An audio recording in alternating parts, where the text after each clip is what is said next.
الحمد لله رب العالمين وبه نستعين وهو خير ناصر ومعين والصلاة والسلام على سيدنا ونبينا محمد وآله الطيبين الطاهرين اللهم صل على محمد وآل محمد.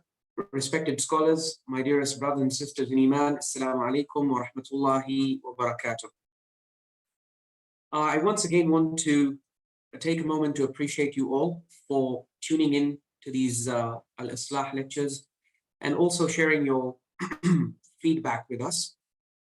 So Alhamdulillah, it is refreshing and encouraging to see the kind of questions and feedback that we get. One feedback that we received was also that perhaps we've covered the issue of Iftiraa enough, and we are in a position to move on to other topics, which inshallah we'll be doing tonight. The only reason why we dwelt for so long on al-Iftiraa, and to be honest, I feel as much as you talk about this, it is not sufficient, because Iftiraa dominates the lives of so many Muslims today in the realm of not just Aqidah, as we showed you, but also in the realm of fiqh. There is so much of this big religion that is actually not from Allah, but it is peddled among the masses, it is sold to the people under the guise of being from Allah. So that's why I felt these discussions on Iftiraa were very important, and I hope we have internalized the guidance of the Quran with regard to how to deal with an Iftiraa, how to detect it, how to get rid of it, how to dismantle, deconstruct it. I hope all of these things are clear, inshallah, and in tonight's lecture, we can proceed to a fresh new area of discussion, obviously under our umbrella theme of Ghuluww. So tonight, as was announced, I want to explore parallels between what is happening today in our ummah and what has happened for the last few centuries, with what the Quran has mentioned about the previous nations and communities which were guilty of shirk. There are some parallels that I've not been able to touch on, but which have been highlighted by the Imams of Ahlul Bayt in a very emphatic manner. The first question I feel we need to explore is whether what the Quran tells us about the shirk of previous nations and communities is even relevant to the shirk that is happening today, or to our discussions on Ghuluww in the Muslim Ummah. So when we turn to our earliest sources, we see that the Imams of Ahlul Bayt ﷺ were the first to establish a correlation between the beliefs of the Ghulaat and Mufawwidah and those of the Kuffar and Mushrikoon of Mecca, as well as previous Ummah, like the Christians, who also fell into shirk. So I want to get started straight away. We have this book called Ayyatullah Subhani. It is a collection of the narrations that Shaykh Al-Saduq, Abu Ja'far Muhammad ibn Ali ibn al-Hussein ibn Babawai al-Qummi, a classical Shia scholar who died in the year 380, some say 381 AH. And so he's from the 4th century. He has collected the narrations of Imam Ridha with their chains in this book. So in a way, it is one of the earliest Shia sources of hadith, together with other compilations that have reached us. In this book, we find a narration from Al-Imam Ali ibn Musa Ridha, salawatullahi wa salamu alayhi, where he's asked for a verdict and a ruling concerning the Ghulaat and Mufawwidah who have emerged in his time. In this regard, his companion Abu Hashim Al Jafari narrates, he says, Sa'altu al-Ridha, Abu al-Hasan al-Ridha alayhi salam, an al-Ghulaati wal-Mufawwidah. He says, I asked Imam Ridha alayhi salam about these two groups. So these two groups had already emerged during the time of Imam Ridha alayhi salam. In fact, they had become well established. Their emergence is traced back to the time of the 5th Imam. Some try to connect it even with the time of the 4th Imam. But during the time of the 5th and 6th Imam, these Ghulaat and Mufawwidah had become very active.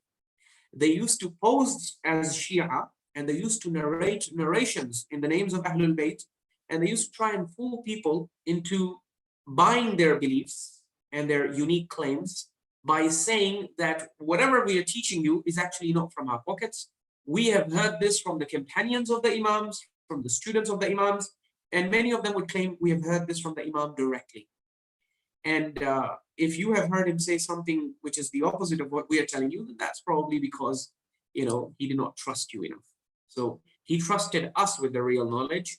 You, on the other hand, may not have received that real knowledge, but no problem, we are giving it to you. So apparently, they were trusting people whom the Imams did not deem worthy of trust, according to their own claims. In any case, Abu Hashim Al Jafari reports, he says, I asked Imam Ridha alayhi salam, what is your verdict? What is your opinion about the Ghulaat and the Mufawwidah?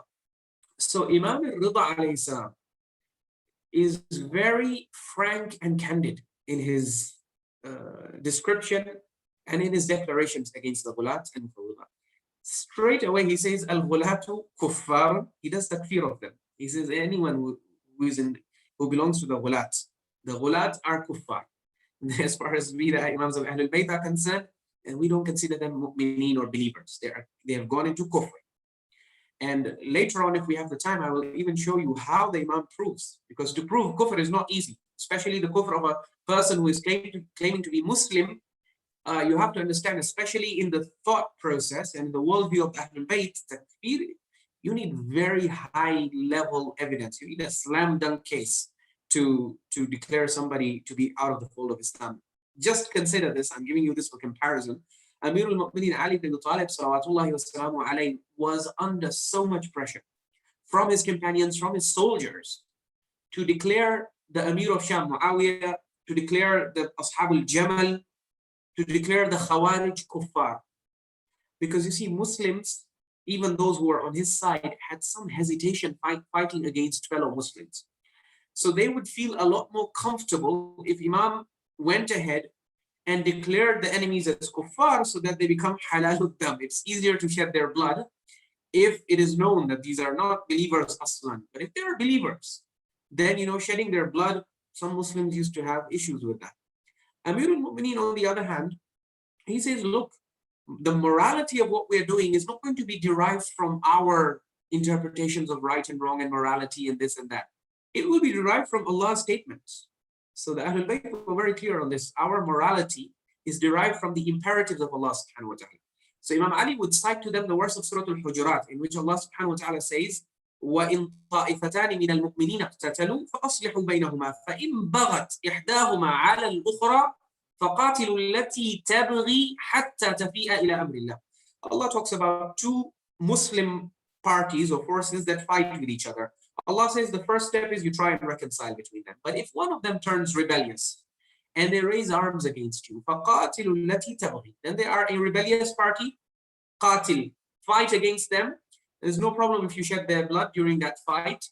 حَتَّى تَفِيءَ إِلَى أَمْرِ اللَّهِ, until it returns back and surrenders to the amr of Allah subhanahu wa ta'ala. So Amir al-Mu'mineen told his followers, we are operating on a direct divine imperative of Allah. These Ashab al-Jamal, Muawiyya and his supporters in Sham, the Khawarij, these are all bughat. They are rebels. They have rebelled against the righteous authority of the time. They've gone against the Quran and the Sunnah. They deserve to be, put in their place. And because they have raised arms against us, we did not start the battle. They have declared war on us. We have to defend ourselves. So in any case, my point is, Amir al-Mu'mineen was under a lot of pressure to declare Muawiyah and his people kuffar. But until the very end, he refused. He said, no, they are not kafir. Then what are they? He says, إِخْوَانُنَا بَغَوْا عَلَيْنَا. They are Muslim brothers. We cannot remove them from the fold of Islam, because on the face of it, they are testifying that there is no God but Allah and Muhammad is the messenger of Allah.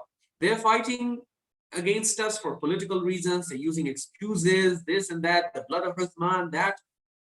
Yes, all of that is wrong. They're deviant people. All of that we can say. But kufr, no. They're within the fold of Islam. They are brothers. That's why we will try our level best to save their lives.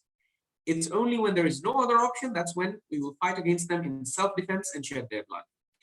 So Imam Ali alayhi salam, you can see he's not willing to use the term kafir for, the Banu Umayyah and Muawiyah and all these people. Yet Imam Ridha alayhi salam, when he's asked about the Ghulaat and the Mufawwidah, straight away he says, Al-Ghulaatu Kuffarun wal-Mufawwidatu Mushrikoon. He says the Ghulaat are Kuffar and the Mufawwidah are Mushrikoon. They are guilty of shirk. And who are the Ghulaat and Mufawwidah again? These are people who are not only claiming to be Muslims, they're claiming to be lovers, the ultimate lovers and devotees and admirers of the people of Ahlul Bayt, or of the Imams of Ahlul Bayt. They are saying, we are the people of Ahlul Bayt, we are the representatives of their true teachings. And the Imam is saying, leave aside Ahlul Bayt, these people are not Muslim to begin with, they are Kuffar. And in another narration, if we have the time, I will explain to you the methodology, the legal reasoning on the basis of which Imam Ridha alayhi salam declares them to be kuffar and mushrikeen. Let us also be clear that when we say Mufawwidah, this is not a very common term for our lay people. So let's again be very clear about definitions. Ghulaat, according to the Imams, are الذين يقولون فينا ما لا نقوله في أنفسنا, as Imam al-Baqir alayhi salam defines in the narration of Al-Kafi. Abu Ja'far Muhammad ibn Yaqub al-Kulayni narrates from Imam Baqir alayhi salam that when he was asked, what is this ghuluw and who are the ghulat? His definition is, يا قوم يقولون فينا ما لا نقوله في أنفسنا. Anyone who makes any claim about us, which we have not made about ourselves, is a ghali. Okay, that's the Imam's definition of the ghulat. You make any claim about the Imam which is not established to be from the Imam himself, according to the Imam, you're guilty of ghuluw. Just like we said for Iftiraa, any claim you make about Allah which Allah has not made about himself, that is ghuluw, or that is Iftiraa in the definition of the Quran. And in the context of Ahlul Kitab, Allah associates that with ghuluw as well. لا تغلوا في دينكم ولا تقولوا على الله إلا الحق. So in any case, Imam Ridha alayhi salam is declaring them to be Mushrikoon, to be Kuffar. The Ghulaat are Kuffar and the Mufawwidah are Mushrikoon. Now who are Mufawwidah? So let's be very clear about the definition. The definition of who the Mufawwidah are and what the belief in Tafweedh is not in dispute. Interestingly, even the traditional Shia scholars, they are not in any doubt about what Tafweedh is. There is no dispute among them about who the Mufawwidah were. I want to here mention for you Ayyatullah Shaykh Ja'far Subhani, who is a highly traditional Shia scholar. He has published an 8-volume encyclopedia entitled Buhuth fil Milali wan Nihali, in 8 volumes. Buhuth fil Milali wan Nihali, it's an encyclopedia of Islamic sects. Okay, so in this encyclopedia, he presents you with an analytical study of the beliefs and doctrines of the different Muslim and Shia sects and subsects which have existed throughout history. So in volume 7 of this encyclopedia, page 19, here is what he has to say about the definition of the Mufawwidah. So he mentions the classical definition and he says, يَزْعُمُونَ, who are the Mufawwidah, who are the people of Tafweedh, and what is Tafweedh? He says, يَزْعُمُونَ أَنَّ اللَّهَ عَزَّ وَجَلَّ وَكَّلَ الْأُمُورَ وَفَوَّضَهَا. So you can see, he's saying the first thing that you need to know about the Mufawwidah is that they are a group of people who existed in history who used to claim that Allah subhanahu wa ta'ala. So listen to this very carefully. Their belief starts from Allah. Imam is labeling them as mushrik, but they believe in Allah because their whole belief is centered on Allah. Their main claim is what? It's أن الله عز وجل وكل الأمور. Allah has assigned وكل. He has made someone a wakil. Wakil is someone who disposes your affairs, who does your something for you. Okay, so even in Urdu, a lawyer is called wakil. Why? Because he pleads for you and fights your case in the court of law. In Arabic, wakala means to assign a task to somebody. So the Mufawwidah are people who claim that Allah has wakkala al-umura wa fawwadaha. Fawwada literally means to delegate. You know, like how when you are the manager of a company, you don't do all your jobs yourself. The company has a lot of business that it has to transact. You appoint people. Part of being a manager, a good manager, is knowing how to delegate authority. You don't do everything yourself. Every negotiation, you don't conduct it yourself if you are the CEO. Rather, you have your team of, sharks, and, you lawyer up, and you basically have a certain person, a certain official for every single job, okay? And then you delegate those tasks. They will do this task by the authority that you have vested in them. So they are not your shuraka in the sense. This is, in a way, this is literally not shirk because you are still the main boss. but you're assigning this task to someone else, and they're going to perform that task by your permission, by your authority. The day you terminate their job, they no longer can perform that task anymore on behalf of your company. So the Mufawwidah bichara, that's all they're saying. They're saying, أن الله عز وجل وكل الأمور وفوضها إلى محمد صلى الله عليه وآله وإلى الأئمة. That Allah subhanahu wa ta'ala, after creating the universe, all the affairs of the universe, He assigned them and delegated them to Muhammad sallallahu alayhi wa sallam, the Holy Prophet, and to the Imams of Ahlul Bayt alayhi salam. So that now the Imams وَدَبَّرَهَا وَأَنَّ اللَّهَ لَمْ يَخْلُقْ مِنْ ذَلِكَ شَيْئًا وَيَزْعُمُونَ أَنَّ الْأَئِمَّةَ يَنْسَخُونَ الشَّرَائِعَ وَيَهْبِطُ عَلَيْهِمُ الْمَلَائِكَةُ, until the end. So their belief is that Allah subhanahu wa ta'ala has given them powers that enable them to oversee and supervise and manage, even micromanage, as well as macromanage all the affairs of the universe. Allah has given these powers to whom? To the Imams of Ahlul Bayt. And their argument would be, if Allah can do this with angels, some powers Allah has told us in the Quran, like receiving the souls at the time of death, other tasks like bringing down rain, moving the clouds, things like that. All of these things Allah subhanahu wa ta'ala has mentioned that He has assigned these tasks to angels. These people are just adding Imams and the Prophet to that list. They're saying that Allah has given these powers to the Imams. So, and then some of them also used to say, وَأَنَّهُ أَقْدَرَهُ عَلَى خَلْقِ الدُّنْيَا. This belief even exists today, but today it's not very popular. But there are some irfanis. Irfan is one of the highest sources of ghuluw today.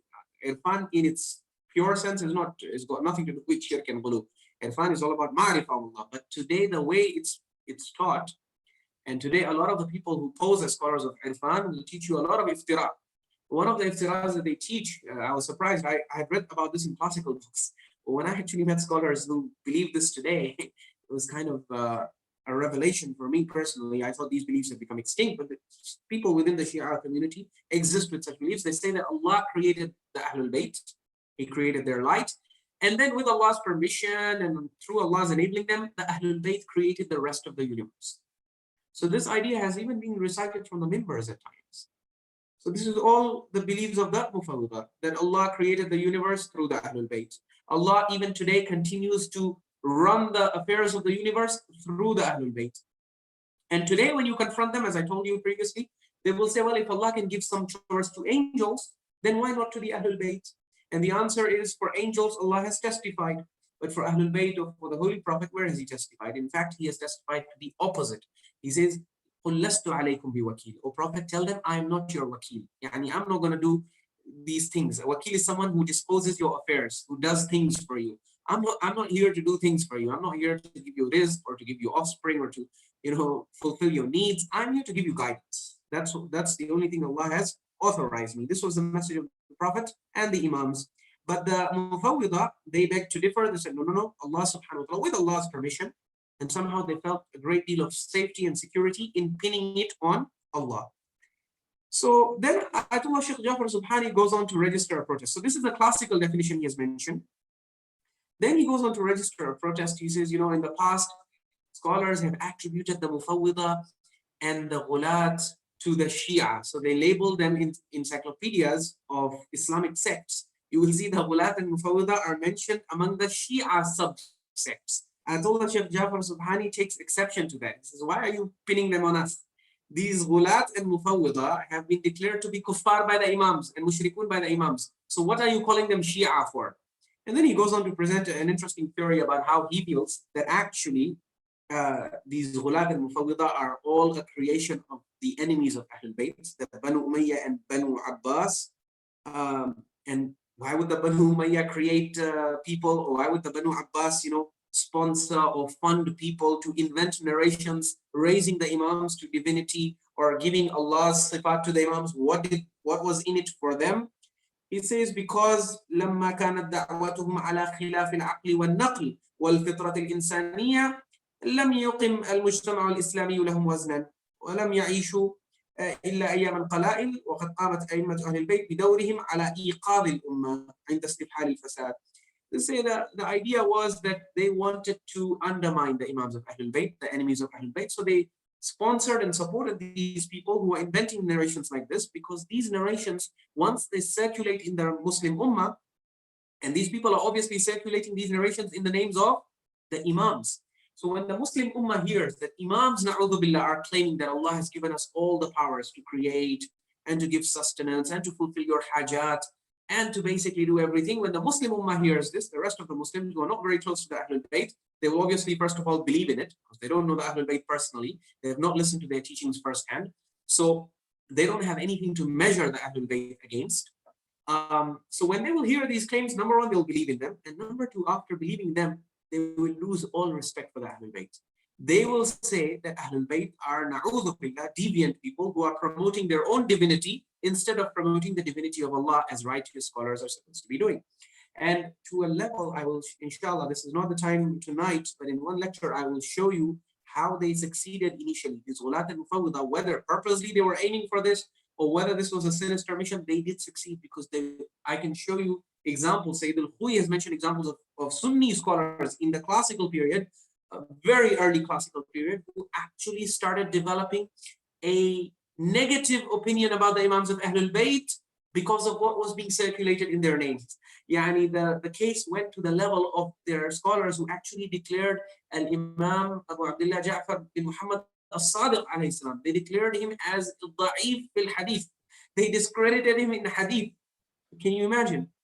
This despite the fact that the vast overwhelming majority of the Ahlul Sunnah wal Jama'ah, they consider Imam Sadiq alayhi salam to be the most trustworthy narrator of hadith. They say out of all the chains that go back to Rasulullah, and I'll share with you the evidence in a future lecture, all the way up to Suyuti in his standard advanced level textbook of Ilm al-Hadith. He mentions this. This is taught in many seminaries today, including in Al-Azhar. They teach this, that وَأَهْلُ بَيْتِ الْمُصْطَفَى جَعْفَرٌ عَنْ آبَائِهِ إِنْ عَنْهُ رَاوٍ مَا وَهَنْ. That the most authentic chain going back to Rasulullah, Suyuti writes, the Sunni scholar, is the one that goes through Imam Ja'far ibn Muhammad as-Sadiq alayhi salam, through his pious forefathers, all the way up to Rasulullah. So the overwhelming majority of Sunni scholars were not fooled by this, because they themselves then later on did research and they discovered that the Ahlul Bayt were the furthest away from these kinds of beliefs. But some Sunni scholars did fall into this trap, the trap of the Ghulaat and Mufawwidah, and they started thinking that all these blasphemous and deviant claims and beliefs were actually the beliefs of Ahlul Bayt, because the Ghulaat were not promoting even a single narration in their name. They were very clever. They were too clever for that. They knew if they said, look, these are our beliefs, if they leveled with the Muslim Ummah and said, this is what we think, everyone would take their thoughts and their beliefs and throw it on their faces and say, who are you? So they said, no, we are not saying anything. These are narrations we have received from the Ashab of the Imam. These are in their books, and these are, some of them were claiming we are direct students of the Imam. The Imam told us this. So now those people who bought their claims actually started developing a dim view of the Imams, a jaundiced and negative view of the Imams. Those who were not fooled, they continued to venerate and revere the Imams. But at the end of the day, the point is that there is this theory that Ayyatullah Subhani has peddled with and has toyed with in this encyclopedia, that yeah, it is possible that there were an invention of the Banu Umayyah, Banu Abbas, to undermine the authority and the position and status of the Imams of Ahlul Bayt alayhi salam. Now, in any case, the reason why I'm mentioning all of this to you is to show you that the Imams of Ahlul Bayt alayhi salam, first of all, Imam Ridha, he labels the Ghulaat and Mufawwidah as Mushrikoon and as Kuffar. The next thing I want to show you is how the Imams, they drew parallels there. So whenever the issue of the Ghulaat and Mufawwidah comes up, look at the verses of the Quran that the Imam brings against them. These verses, if you look at them in context, you will notice something interesting. The Imam, when the beliefs of the Ghulaat and Mufawwidah are mentioned to him, he goes back to the verses of the Quran which Allah revealed against the Kuffar and Mushrikoon of Makkah, and he uses those verses against them. So you would be like, well, this verse was revealed for the Kuffar and Mushrikoon of Makkah, but what the Imam is trying to do is teach you that no, the Kuffar and Mushrikoon of Makkah were just, Allah knew that they were going to exist only up to the time of the Prophet. After the Prophet, shirk got erased from the Arabian Peninsula. So what the Imams of Ahlul Bayt then teach us is they say, look at those verses of the Quran that talk about shirk and that talk about the Kuffar and Mushrikoon of Makkah. And if you see any parallels between what they're claiming and what people today are now claiming in our names, you have to make the correlation And understand that Allah subhanahu wa ta'ala, when He condemns the Kuffar and Mushrikoon of Mecca, He doesn't condemn them only specifically. He uses general declarations against them. So those general verses will apply to all people who make similar claims until the day of judgment, because they're general. If Allah specifically, for example, were to say, do not make du'as to Lat and Uzza, then that would not be dalil for us today, because we would say this is for Lat and Uzza. But there is no dalil, there is no verse in the Quran that says you cannot pray to Ram, for example, or Ganesh, or Lakshmi, or the Imams of Ahlul Bayt, or anyone else for that matter. So the Imam says, no, Allah subhanahu wa ta'ala has given you general verses in the Quran. For example, وَلَا تَدْعُ مِن دُونِ اللَّهِ, do not call upon any entity besides Allah. So here it's not a question of Lat and Uzza and Hubal. Any entity, if it's an entity and it's not Allah, don't call upon it. Don't make dua to it across the curtain of ghaib. So I want to establish this, and that's why I want to share with you another narration from the same book, Ayyatullah Subhani by Syed Sadiq, again on the authority of Yasir al-Khadim, the servant of Al-Imam Ali ibn Musa Ridha salawatullahi wa alayhi. He says, I came to the Imam and I asked him, Ma taqulu fi Tafweedh? Can you give me your opinion? What is your view and what is your official statement on Tafweedh? Which is this idea of delegation. Allah has delegated powers and authority of the universe to the Imams of Ahlul Bayt, which, by the way, as I mentioned before, don't be confused. They have repackaged Tafweedh. Obviously, in the original Shia sources, there are so many curses and la'na associated with Tafweedh and Mufawwidah. They became taboo. Tafweedh became a taboo belief. And for centuries, the classical Shia scholars, they discarded it, they threw it into the dustbin. But then in the Safavid period, what happened was they resurrected this idea. And in the late Safavid period, with the time of An-Na'ini, for example, you see him coming up with this new concept. With this new terminology. They changed the terminology, but the concept remained the same. What terminology did they use? Wilayate Taqwiniyyah, mashallah, which is being promoted today big time. Wilayate Taqwiniyyah is the new name for a Tafweedh, and there is no difference. If you talk to the traditional Shia scholars, they'll say, no, they are different. So what is the difference? So here you have take Ayyatullah Subhani's definition and compare it with today's modern standard definition of what Wilayate Taqwiniyyah is. You'll see it's identical. And the whole justification, they say, no. Today, some, if you argue and confront, they will try to say, no. The Mufawwidah actually believed the Imams were independent of Allah. Really? Ayyatullah Jafar Subhani disagrees. He mentions very clearly, Inna Allah wakkala. The Mufawwidah, the whole reason why they were called Mufawwidah. What is the meaning of Tafweedh? Tafweedh means delegation. And whenever you delegate authority to someone, that person remains dependent on you or independent. If I am the CEO of a company and I delegate the legal department to a top-notch lawyer, that lawyer, is he independent of me or is he dependent on me? Baba, his contract is in my hand. If I terminate it, he's gone. I can replace him tomorrow with someone else. So whenever there is delegation, authority, real authority remains with who? With the delegator. And the Mufawwidah bichara, that's what they're saying. They're saying Allah is the delegator. True authority belongs to Allah. It's in His hands alone. But Allah, to honor the Ahlul Bayt, out of His love for the Ahlul Bayt, in recognition for their immense contributions and sacrifices, He decided to delegate this task to them. Min bab tashrif, as tashrif and as honor for them. So what is the problem? Where is the shirk if Allah does it? And this is the whole point that we've been making in the last few lectures that we made. So Baba, if you make Allah do something, that is an even greater crime. Because before it was just shirk. Now you've done shirk plus iftiraa. You've made a false claim about Allah for which you revealed no sultan and no evidence. So in any case, when Imam Ridha alayhi salam is asked about the belief in Tafweedh, which today is known by the name of Wilayate Taqwiniyyah, what does he say? He says, Inna Allah Tabaraka wa Ta'ala fawwada ila nabiyyihi amra dinihi. He says the only delegation that we know of is the delegation in deen. So Allah has delegated the task of providing guidance to the ummah, to the Prophet. This we don't deny. Allah has given this task to the Prophet. He's supposed to guide the people in accordance with what Allah reveals. And then he cites verses of the Quran to justify that Allah has given him this task. And there are numerous verses that can be quoted from the Quran to show you that Allah has given the Prophet this mission. But then when it comes to the issue of creation and sustenance, so has Allah delegated the task of creation and sustenance to the Ahlul Bayt? The Imam says, these are his words very clearly, he says, فَأَمَّا الْخَلْقُ وَالرِّزْقُ فَلَا.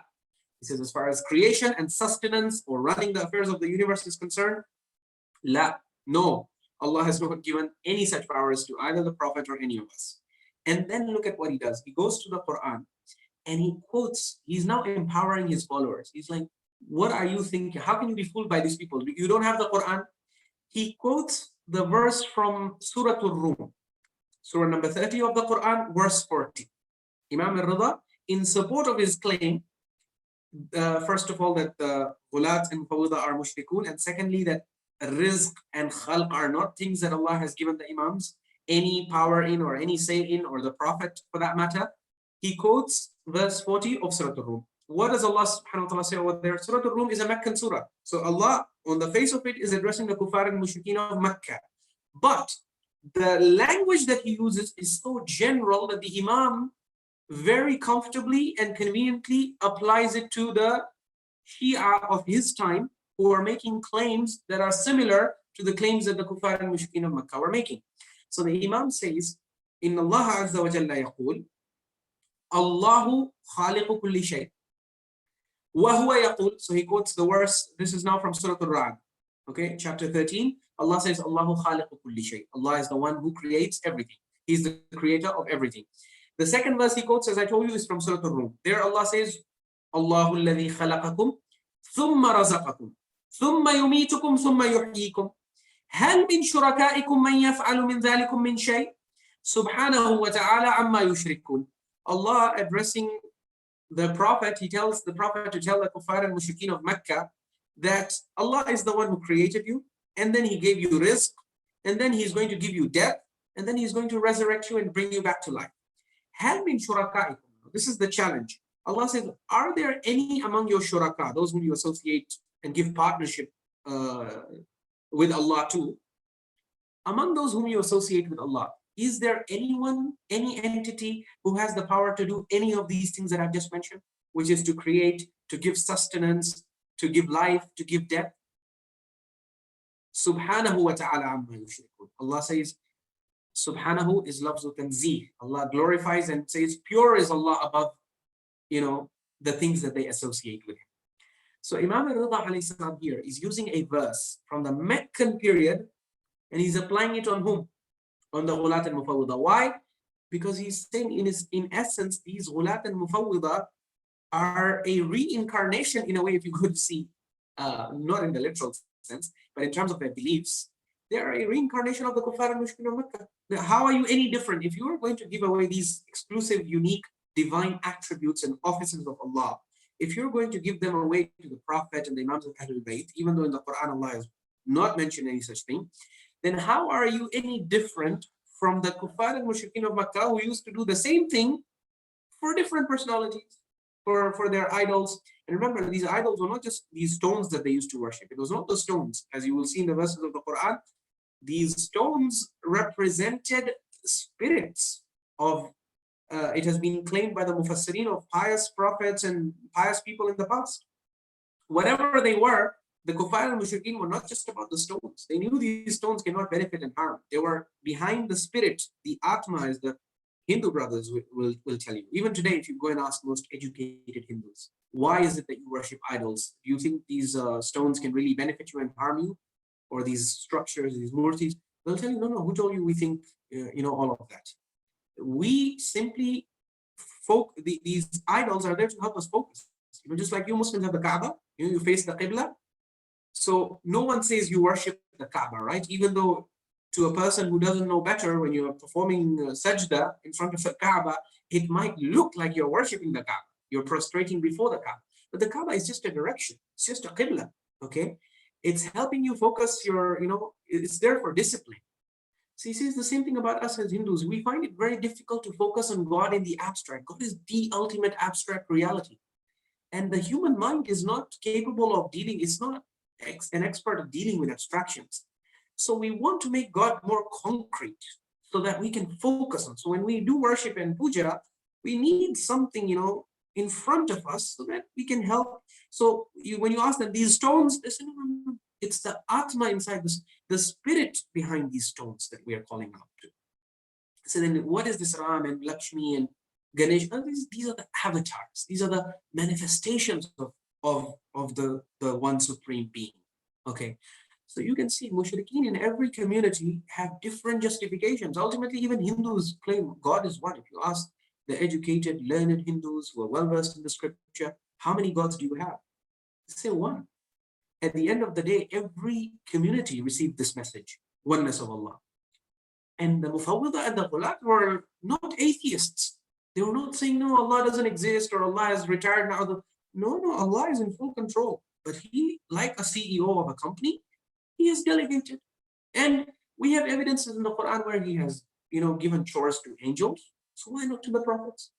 So that I don't need to answer because we've already discussed it before when we mentioned that you can't do qiyas in matters of ghaib.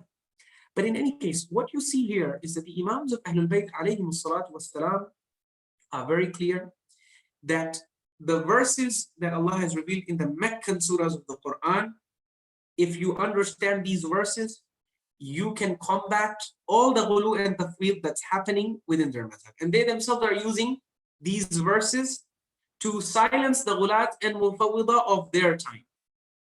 Okay, so this is one evidence. The other evidence I would like to share with you is another instance from our books, in which we have an Imam of Ahlul Bayt alayhi drawing parallels between the Kuffar and Mushrikoon of Mecca and the Ghulaat from their Shia.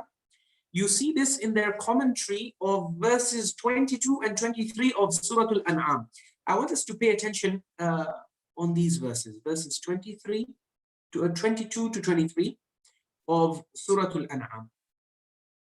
Okay, and also 24 after that. We will go into that as well. These verses, I believe, are very significant, very important. They are revealed, the immediate context, if you go to see the Kuffar and Mushrikoon of Makkah. But the Imams of Ahlul Bayt apply it to the Muslim Ummah. That's the interesting thing.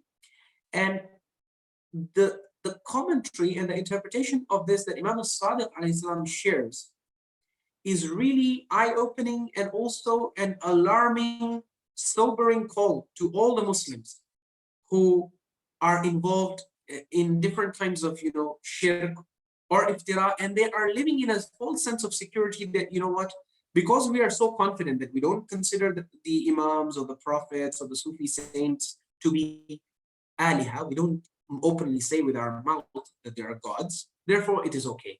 As long as you don't call them God, as long as you don't confuse them with God, it is all okay. So here are the verses from Surah Al-An'am where Allah subhanahu wa ta'ala gives us some insight into where these people will end up on the Day of Judgment.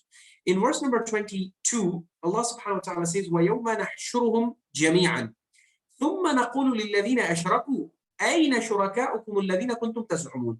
Allah says, on the Day of Judgment, we are going to resurrect and gather all of them together. And then we shall say to them, we shall say to those who did shirk, ثُمَّ نَقُولُ لِلَّذِينَ أَشْرَكُوا, we will say to those who did shirk, أَيْنَ شُرَكَاؤُكُمُ الَّذِينَ كُنْتُمْ تَزْعُمُونَ. Where are the shuraka? Where are the partners whom you used to claim to be my partners? Now, the response that you get here from this group of mushrikeen on the Day of Judgment is very interesting. It is something that has even alarmed the mufassirin and the exegetes of the Quran. They have been scratching their heads about this response. What is the response? In verse 23, Allah mentions their response. He says, ثُمَّ لَمْ تَكُنْ فِتْنَتُهُمْ إِلَّا أَنْ قَالُوا وَاللَّهِ رَبِّنَا مَا كُنَّا مُشْرِكِينَ. Allah says, then they shall have no hujjah, they shall have no argument, no defense. When I will question this group of people who are guilty of shirk, they will swear by Allah, our Lord, we were not mushrikeen, we are not polytheists.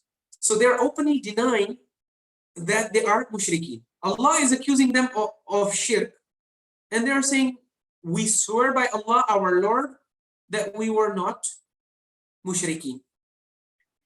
Now, this response on the part of this special group of mushrikeen has created a bit of a conundrum, as I told you, among the scholars of tafsir. Because it seems that they are openly and flatly denying that they are mushrikeen. But Allah is accusing them of shirk. Now, if you try to reconcile this with another fact of the Quran, there are some problems that arise. Because the Quran in other verses makes it very clear that no one on the Day of Judgment will be in a position to lie or conceal anything from Allah subhanahu wa ta'ala. You cannot lie in the court of Allah. The reason why people lie and conceal self-incriminating evidence in this world is because they think they can get away with it. However, on the Day of Judgment, it will become clear to everyone that it is impossible to escape the justice of Allah subhanahu wa ta'ala. So there will be no motive or incentive for people to lie or deny anything about themselves, since everyone will know that there is no use lying in the court of Allah subhanahu wa ta'ala. So the Day of Judgment, that's why in the Quran is projected as a day when eventually everyone, all the truths will come out. Lying and deception will not work. And that's why in Surah An-Nisa, chapter 4, verse 42, Allah subhanahu wa ta'ala talks about this. He says, يَوْمَئِذٍ يَوَدُّ الَّذِينَ كَفَرُوا وَعَصَوُا الرَّسُولَ لَوْ تُسَوَّى بِهِمُ الْأَرْضُ وَلَا يَكْتُمُونَ اللَّهَ حَدِيثًا. On that day, those who disbelieved and disobeyed the messenger will desire that the earth were leveled. They were flattened with the earth. And they shall not hide any word or any hadith from Allah subhanahu wa ta'ala. Any statement of theirs will not remain hidden from Allah subhanahu wa ta'ala. They will not hide anything from Allah.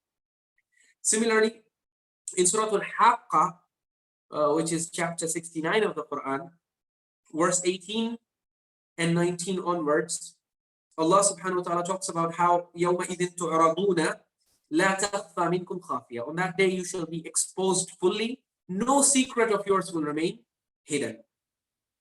So, but the scene that we are presented in verses 22 to 24 of Surah Al-An'am seems to suggest otherwise. There you have a group of mushrikeen openly, categorically, vehemently denying that they have ever committed shirk. Not only are they denying, they're taking an oath. They're saying, Wallahi Rabbina, ma kunna mushrikeen. We swear by Allah, our Lord, we were not mushrikeen.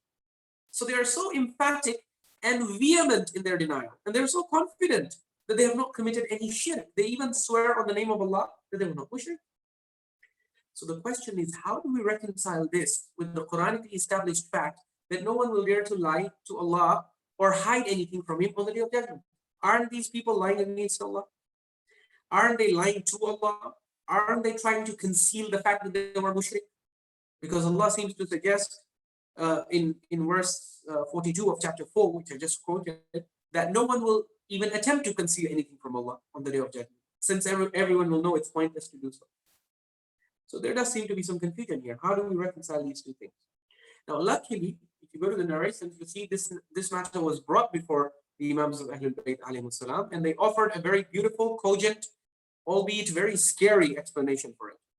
We have this riwayah from Imam Sadiq alayhi salatu wasalam, which reconciles these two sets of verses and makes it clear that there is actually no contradiction between what Allah has stated in Surah Al-An'am and what He has stated elsewhere in the Quran. So the narration tells us this is a conversation that took place between Imam Sadiq alayhi salam and Imam Abu Hanifa, the Imam of the Hanafis. When these two met, they had a conversation that's been recorded in the books of history. Abu Hanifa asks him about Allah's statement, Wallahi Rabbina ma kunna mushrikeen. Allah is quoting the kuffar, saying, we swear by Allah, we were not mushrikeen. So he says to the Imam, he says, Ma taqulu fiha ya Abu Abdullah. He says, oh Abu Abdullah al-Sadiq, how do you explain this statement? These people are openly denying and lying in the court of Allah. Can a person even do that on the Day of Judgment? Lie through their teeth in front of Allah? Especially when elsewhere in the Quran, Allah is saying, everyone will not lie because there won't be any point in lying. So the Imam first said, I want to hear what you have to say about this. How do you resolve this apparent contradiction between what Allah is saying in Surah Al-An'am and what He has said elsewhere? So Abu Hanifa, when he's asked about this, he says, أَقُولُ إِنَّهُمْ لَمْ يَكُونُوا مُشْرِكِينَ. He says, look, for me, my framework is based on those verses of the Quran which clearly state that no person will lie against Allah on the Day of Judgment. وَلَا يَكْتُمُونَ اللَّهَ حَدِيثًا. No one will try to conceal anything from Allah on the Day of Judgment because they will know that it is pointless to do so. So he says, for me, these verses are very clear. So I am not going to say that these mushrikeen are lying. I'm not going to say that these mushrikeen are hiding something from Allah, or that they are trying to, deceive Allah. That is not possible. What I feel in light of this verse, if they're standing in front of Allah and so confidently they're saying, Wallahi Rabbina ma kunna mushrikeen, we swear by Allah our Lord, we were not mushrikeen, then this can only mean one thing, Ya Imam. And that is, lam yakunu mushrikeen. They were not mushrikeen. That's the only plausible scenario under which it is possible for them to be able to say to Allah that we were not mushrikeen. So the Imam immediately reminds him of the verse after that, verse 24. He says, have you not read the verse just after this? After they say, Wallahi Rabbina ma kunna mushrikeen, we swear by Allah our Lord, we were not mushrik. Exactly in the next verse, what does Allah say? Addressing the Prophet, he says, Unzur kayfa kadhabu ala anfusihim. O Prophet, look at how they have lied against themselves now. They lie against their souls. So the Imam says, Allah is testifying that they are liars. And you are saying they're not mushrikeen? So he says, yeah, you're right, but then how do you explain this? On the one hand, Allah is saying you can't hide anything from him. You can't lie to him on the day of judgment. On the other hand, these are people, you are saying, yeah, Imam, that they are actually mushrik, but they are openly saying in the court of Allah, we are not mushrik, and we can swear by Allah we are not mushrik. That's how confident they are. So how is this possible? The Imam, so he says, فَمَا تَقُولُ فِيهَا يَبْنَ رَسُولِ اللَّهِ. You tell us, يَبْنَ رَسُولِ اللَّهِ. How do you reconcile? So Imam answers this in one line. He says, هؤلاء قوم من أهل القبلة أشركوا من حيث لا يعلم. He says, this group of people, they're not traditional, textbook kuffar and mushrikeen that Allah is talking about. These are a group of Muslims from Ahlul Qibla. Ahlul Qibla means they face the Kaaba. So this is a group of mushrikeen from the Muslims, from the people who face the Kaaba in prayer. So, yeah, Imam, if they are Muslim, then how are they being accused of shirk and being mushrik? The Imam says, Ashraku min haythu la ya'lamun. They fell into shirk from whence they knew not. Yani they fell into shirk without even realizing that they have fallen into shirk. So this is what you see in the Ummah today. When you go to these groups, and like I said, it's not just one sect. Within the Shia community, there are a lot of people who have made this popular. You go into the Sunni Barelvis, you see these practices and these beliefs. You go to the Sufis, the practice of making dua to ghayrullah, invoking the chosen and beloved servants of Allah apart from Allah. This is the practice you find among the Sufis, among the Sunni Barelvis, among the Shia today. Whenever you confront any of these people and you say, Baba, this according to the Quran is clear shirk, they will say, no, we are not doing shirk. So how do you justify? Say, no, we believe that Allah has given them the powers. Exactly what I told you about the Ghulaat and Mufawwidah. And they somehow feel that if you make Allah do it, it is okay, because shirk is when you believe that something is independent of Allah. But if you believe someone is dependent on Allah, then there is no shirk on that. What these people do not understand is that when you make claims about Allah subhanahu wa ta'ala, you have to have sultan, you have to have burhan. You have to have clear evidence from Allah subhanahu wa ta'ala. You don't have that. In the absence of that, if on the basis of hearsay and conjecture and anecdotal evidence and fabricated narrations, you end up making these claims, and then you attribute them to Allah, and then you associate the Imams with Allah or the saints with Allah in light of this. This is what the Imams are saying is shirk. And yes, even in the life of this world, if you go to many of the people among the Shias and Sunnis and Sufis who are guilty of this kind of shirk, and you tell them, Baba, this is shirk, they'll say, Wallah, and they will swear by it. They're very confident. So don't be fooled by their confidence and don't be deceived. On the day of judgment, they will come with the same level of confidence, and they will testify in front of Allah with that full confidence. When Allah will ask them, أَيْنَ شُرَكَائِيَ الَّذِينَ كُنْتُمْ تَزْعُمُونَ? Where are my partners whom you used to raise to my level and claim that they are partners with me in running the affairs of the universe and responding to your prayers or giving you risk and all of these things? Where are they? And these people will be shocked. They're like, Allah, what do you mean shuraka? We never believed in any shuraka. We believe that these are your slaves. But you have given, you can give powers to whomsoever you please. So in your capacity as their master, if you gave them these powers, then who are we to challenge that? And the question then becomes, where did I tell you that I gave them these powers? Do you have any sultan, any clear-cut qat'i evidence, either from the Quran or from narrations of Ahlul Bayt, which can be established to be from the Imams? You don't have that.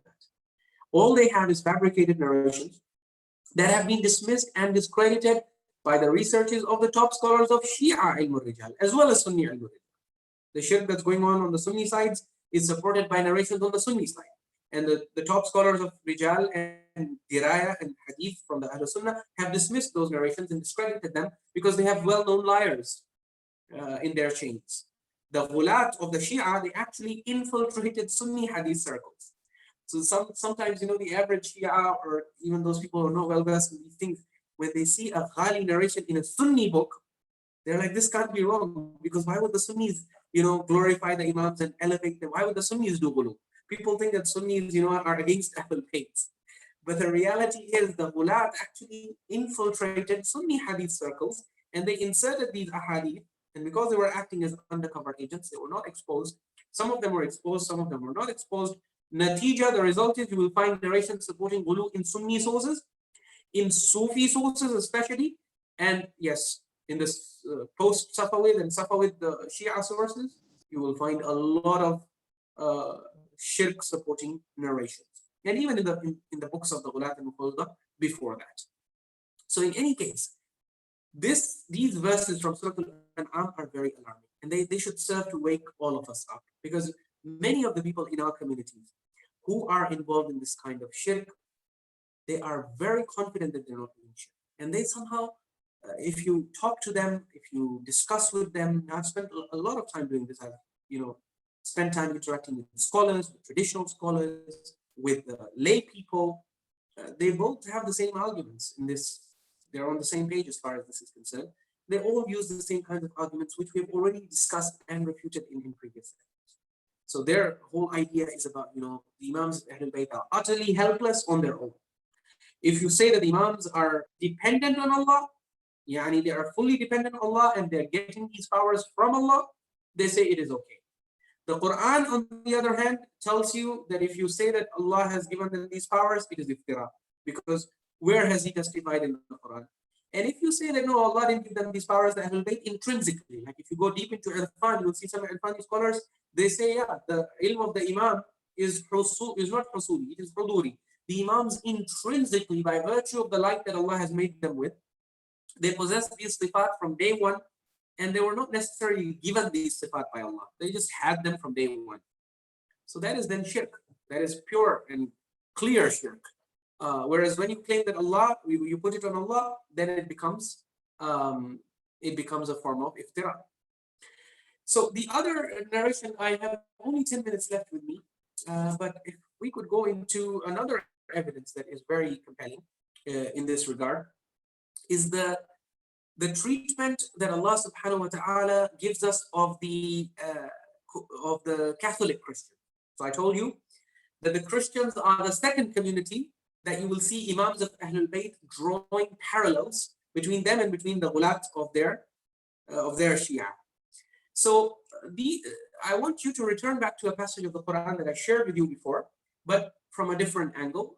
Verse 116 of Surah Al-Ma'idah, chapter 5 of the Quran, where Allah is speaking to Isa alayhi salam, and He says, وَإِذْ قَالَ اللَّهُ يَا عِيسَى ابْنَ مَرْيَمَ أَأَنْتَ قُلْتَ لِلنَّاسِ اتَّخِذُونِي وَأُمِّيَ إِلَٰهَيْنِ مِن دُونِ اللَّهِ. That remember when Allah will say to Jesus, the son of Mary, on the day of judgment, that, oh Isa, did you teach the people to take yourself, or did you tell the people, take me, wa ummiya, and my mother as gods besides Allah? قَالَ سُبْحَانَكَ. He will say, glory be to you, Allah. Pure are you above being associated with lowly and humble slaves like us. مَا يَكُونُ لِي أَنْ أَقُولَ مَا لَيْسَ لِي بِحَقٍّ. So here you have another conundrum, exegetical tafsiri conundrum that arises. It has been discussed by Allama Tabatabai in Tafsir al-Mizan. He says that there is a problem here. When Allah says that, did you tell the people to take yourself as God? This is understood. Today, Christians, both Catholics and Protestants, they believe Isa alayhi salam is part of the Trinity. They believe in His divinity. They believe He's God. Then when you confront them, they go into the tafsil of, how God the Father, and then God the Son, and God the Holy Spirit, and all that confusion. But Jesus Christ's divinity is an established matter in Christianity. The problem is Allah is also implicitly asking Him about His mother. Did you teach the people that they should take wa ummiya ilahi? So they say, where did the mother come from? And who among the Christians believes that Maryam alayhi salam is divine? This is the critical question that needs to be asked.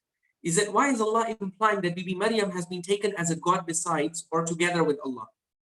I mean, surely we have never come across any Christian explicitly saying that Maryam is God, Maryam alayhi salam. There are claims made in the Sunni exegetical literature, which Allama Tabatabai refers to. Al-Alusi in his tafsir, he talks about the claim that, there was a Maryamiyya sect, for example. But these are all sects that are shrouded in history. We don't have much information about them. So that is why the explanation that is most compelling, and that Allama Tabatabai mentions here, he says, إن هذه العبادة التي توجهها النصارى. This is in volume 6 of Tafsir al-Mizan. Okay, Tafsir al-Mizan by Allama Tabatabai, volume 6, page 243. Commenting on verse 116, he is exploring the question of where did Bibi Maryam come into this from? So Isa is God, okay, according to Christians, but no one thinks Maryam is God. So he says, أما إن هذه العبادة التي توجهها النصارى إلى مريم والدة المسيح منها ما هو صلاة ذات دعاء وثناء واستغاثة واستشفاع.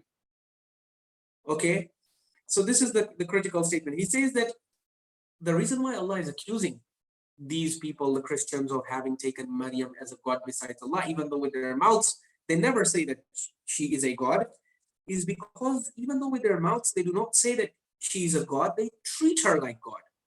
Okay, they treat her like God. In what sense? He says they direct acts of worship to her. Okay, what acts of worship? Listen to this. Minha ma huwa salatun dhatu du'a, prayer. So they pray to her. Dhatu du'a, they make dua to her. Wathana, they praise her and glorify her the way God should be praised and glorified. Although when I will mention to you how they glorify it, it's very clear. They don't glorify her exactly like God. In every power that they attribute to her, they say God has given you this. So the only thing that you can accuse them of is that they are guilty of Iftiraa, because Allah in the whole Quran, He has never mentioned anywhere, nor in the Bible. He has not mentioned anywhere in the Bible either, or in what survives of the Bible, there is no narration that says that Bibi Maryam ever claimed that she is, capable of responding to supplications or anything of that sort.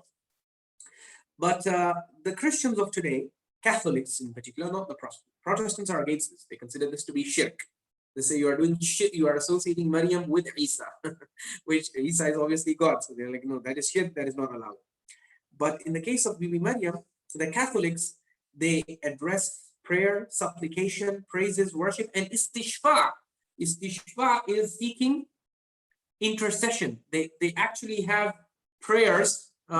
Inshallah, I realize my time is up for tonight, but inshallah, if we have the time, I will share with you. There is a whole book of supplications that the Catholic saints and priests have compiled to teach the Catholic devotee how to address Bibi Maryam, how to supplicate to her, how to seek her intercession, okay, and how to basically appeal to her to intercede for you with her son, Jesus Christ, and also with Allah subhanahu wa ta'ala. And you will notice when I'll present to you the text of that narration or that supplication, you will see that at every step they keep on emphasizing and stressing this one idea. So they address her as the mother of perpetual help. So she's like their mushkil kusha, okay? And they address her as that. They say, oh, mother of perpetual help. And then they address her and they say things along the lines of, thou art the dispenser of all the goods which God grants us to miserable sinners. So thou art the dispenser. Dispenser ekle. A dispensary is a place where they distribute, like medicines, for example, right? So they say you are the distributor of all the goods which God grants us to miserable sinners. This is exactly the concept that's being promoted today in Shiaism. Traditional Shia scholars, they promote this concept big time. I don't know if you've heard of this, but they call it Nazariyat Wasatatul Fayd. This is another Ghali theory that has been popularized big time, even in the Hajaat. So Wasatatul Fayd is what? They say Allah, every good that comes, every generosity, every act of generosity that comes to this earth for us comes through the medium of the Ahlul Bayt. So Allah, everything He gives through the Ahlul Bayt. Nazariyat Wasatatul Fayd. This Wasatatul Fayd, the Catholics attribute it to who? So in the Shia Imamology, the Wasita of Fayd, the source of all God divine grace is who? The Ahlul Bayt. In Catholic Christology, or we should say Mariamology, who is the dispenser of all the goods that God reveals to the servants or sends down for the servants? It's the Virgin Mary. Okay, and in both cases, in the Shia claim about Ahlul Bayt, in the Shia, the Catholic claim about the Christians, about Bibi Maryam, the question is, Sultan, Dalil, where has Allah mentioned this? This is a tall claim about ghaib. Where is the evidence? There is no evidence. They can bring you narrations. The Christians have their narrations, which are not from the Bible, by the way, but they have later saints who basically designed these supplications. And you have similar supplications in the Shia faith tradition. In Bihar al-Anwar, for example, recently one of the members had asked about this Salatul Zahra, as it's called. The Shia are, devoted Shia are taught that you should pray the Salah and then you should go into the Sajda and say, Ya Mawlati, Ya Fatima, Aghithini. So I have presented an analysis of the chain of this narration, which ends at Al-Mufaddal ibn Umar al-Ju'fi, one of the most notorious Ghulaat, cursed by no less than Imam Sadiq for the blasphemous beliefs that he promoted. If you go to the classical works of Al-Rijal, you will see that the scholars have come down very heavily against Al-Mufaddal ibn Umar al-Ju'fi. He is the one promoting these narrations, saying that Imam Sadiq taught you that whenever you are in trouble, whenever you are in difficulty, misfortune befalls you, you turn to Sayyidah Fatima, Salamullahi alayha, and you go into sajda, and you pray to her and you say, Ya Mawlati, Ya Fatima, Aghithini. Oh, my mistress Fatima, come to my help, assist me, aid me, send me succor. So the same thing the Christians are doing for, the Catholics are doing for the Virgin Mary. And that's why you understand Allah on the Day of Judgment, He's asking Isa alayhi salam, that today we get to investigate. Did you teach the people that they should take you and your mother as God? So why is the mother being brought into this? Because even though no Christian says with their mouth that Maryam is God, just as no Shia will say that Fatima is na'udhu billah God, salawatullahi alayha, but you treat her like God. So in Islam and in the court of God, God doesn't just go by what you say with your mouth. If you direct any act of worship that is exclusively reserved for Allah to any slave of Allah, in the court of Allah, that is shirk. Now on the Day of Judgment, you can testify and swear and say, Wallahi Rabbina ma kunna mushrikeen. Ya Allah, no, I did not intend to do shirk. And Allah says, this is, you are lying against yourself, because in my definition, in my book, this is shirk. You accept it, you don't accept it. In my book, this is shirk, because dua in the Quran is reserved exclusively across the curtain of ghaib, exclusively for Allah. Now, whether you pray to Bibi Maryam salamullahi alayha, or you pray to Sayyidah Fatima salamullahi alayha, or you pray to Sheikh Abdul Qadir al-Jilani, the famous Sufi saint, doesn't matter. For none of these has Allah ever testified anywhere in the Quran. And also the Prophet and Imams of Ahlul Bayt have not left us with any authentic or reliable narration where they have said that you can approach these entities for help, for assistance when you are in trouble. So anyways, there's a lot more that can be said in this regard. I feel like my time is up. Or do I have, how am I doing with time? We have a few questions. There is one request for a source. So a source for the conversation between Abu Hanifa and Imam Sadiq. So the source is in the Manaqib of Ibn Shahr Ashub. Ibn Shahr Ashub is a 6th century Al-Mazindarani, 6th century Shia scholar. He belongs to the classical period of Shiaism. And he mentions this conversation between Imam Sadiq alayhi salam on his authority. So you can find it in the Manaqib, and you can also find it in some of the tafasir that are that have compilations of narrations of Ahlul Bayt which shed light on verses of the Quran. So that would be the source where you would find narrations like this and others that shed light on the on how the verses that Allah revealed for the Kuffar and Mushrikoon of Makkah actually also apply to anyone until the Day of Judgment who is guilty of the same kinds of beliefs. We have 3 questions, and you can take, you can elongate the answers as you will, because at the moment we only have 3. So let me ask you the first one. It says, Salam Sheikh, what are your views on Hadith Kisaa, where Allah says that He has created this universe for the love of Panjatan? Right. Ahsantum. So this is also a huge claim about ghaib, because when Allah created the universe, we were not there. Okay, so the only source, the only reliable source for this could be Allah Himself, right? If Allah had informed us that He has created, for example, the Imams Ahlul Bayt, He has created the universe min ajlikum or li mahabbatikum, then definitely we would be authorized. But throughout the Quran, Allah subhanahu wa ta'ala does not mention them as the purpose behind the creation of the universe. Rather, He mentions another purpose for why He created the universe. So in Surah Hud, for example, He says, لِيَبْلُوَكُمْ. He created the heavens and the earth in 6 days. وَكَانَ عَرْشُهُ عَلَى الْمَاءِ لِيَبْلُوَكُمْ أَيُّكُمْ أَحْسَنُ عَمَلًا. To test you, to see who amongst you does the best deeds. You see. Similarly, in Surah Al-Mulk, Allah says that famous verse, الَّذِي خَلَقَ الْمَوْتَ وَالْحَيَاةَ لِيَبْلُوَكُمْ أَيُّكُمْ أَحْسَنُ عَمَلًا. Okay. Allah subhanahu wa ta'ala says, I created the cycle of death and life to test you, to see which or who among you does the best deeds. In Surah Al-Jathiyah, He says, وَخَلَقَ اللَّهُ السَّمَاوَاتِ وَالْأَرْضَ بِالْحَقِّ وَلِتُجْزَى كُلُّ نَفْسٍ بِمَا كَسَبَتْ. Allah created the heavens and the earth with truth. For what purpose? So that every soul may be recompensed with what it did. Yani whatever you did, you get the reward for that. The test of the life of this world is designed to see what you're made of, to see what you do, whether you opt for the right course or the wrong course. And ultimately, this whole universe that Allah has created, He has created it as a testing ground, as the venue. For every test, you need a venue. And for our test, Allah chose this as the venue. This is all that He informs you in the Quran. Now, when you go into the narrations, the Ghulaat and Mufawwidah wanted to make everything in their imamology. The whole universe revolves around the Ahlul Bayt. They wanted to make everything about the Ahlul Bayt. So they sideline these verses of the Quran that talk about the test part of it, and they introduce a new concept and a new idea. Now, as far as the question of the narrations about this are concerned, you mentioned Hadith Kisaa.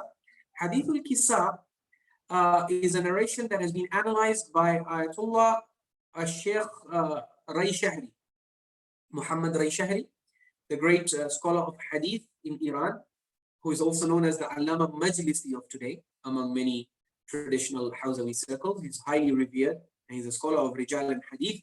He has produced many an encyclopedia of Hadith. After doing his analysis of Hadith al-Kisaa, he says the first part is authentic. So that story, the basic plot of, the 5 members of the Prophet's family being in the Kisaa with him, he says that is also mentioned by the Sunni sources, and there are reliable links and chains for it in the Shia sources. But the second part of Hadith al-Kisaa, he says, is an invention. It is da'if, it is not established, it is most likely an interpolation that is not established to be from the Imams. And as you will see, the claims that are made, that that they have the clear signs of fabrication. So like even the Ghulaat and the Mufawwidah who invented this were so keen that people should recite this, so this is how clever they were. They wanted this narration to circulate.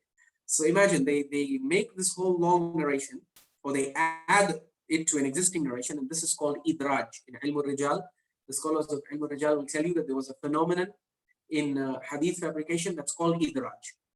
So one is ikhtilaq. Ikhtilaq is when al-Ghali invents a narration from thin air. Okay, there was no heads, no tails. He just comes up with it all of a sudden from nowhere or from his pocket. Then there is another deadly and dangerous, lethal, poisonous phenomenon. It's very deadly because even many great scholars of hadith fell for this. These Ghulaat were so notorious. What they would do is, the scholars of Rijal call this idraj. Idraj means interpolation. What do we mean by interpolation? What we mean by interpolation is that they take an existing narration that is known to be from the Ahlul Bayt with certainty. Okay, so you have a narration that, let's say, the people know 100% this is from the Ahlul Bayt. They take that narration and they insert, in the second half of it, they insert their own stuff to it. And then they circulate it. So what happens is, this is a Trojan horse now, because when even the scholars, when you are narrating a hadith, they hear the first part, like, okay, this narration we already know from before. This is true. Okay. So let me give you an example of a Sunni interpolation.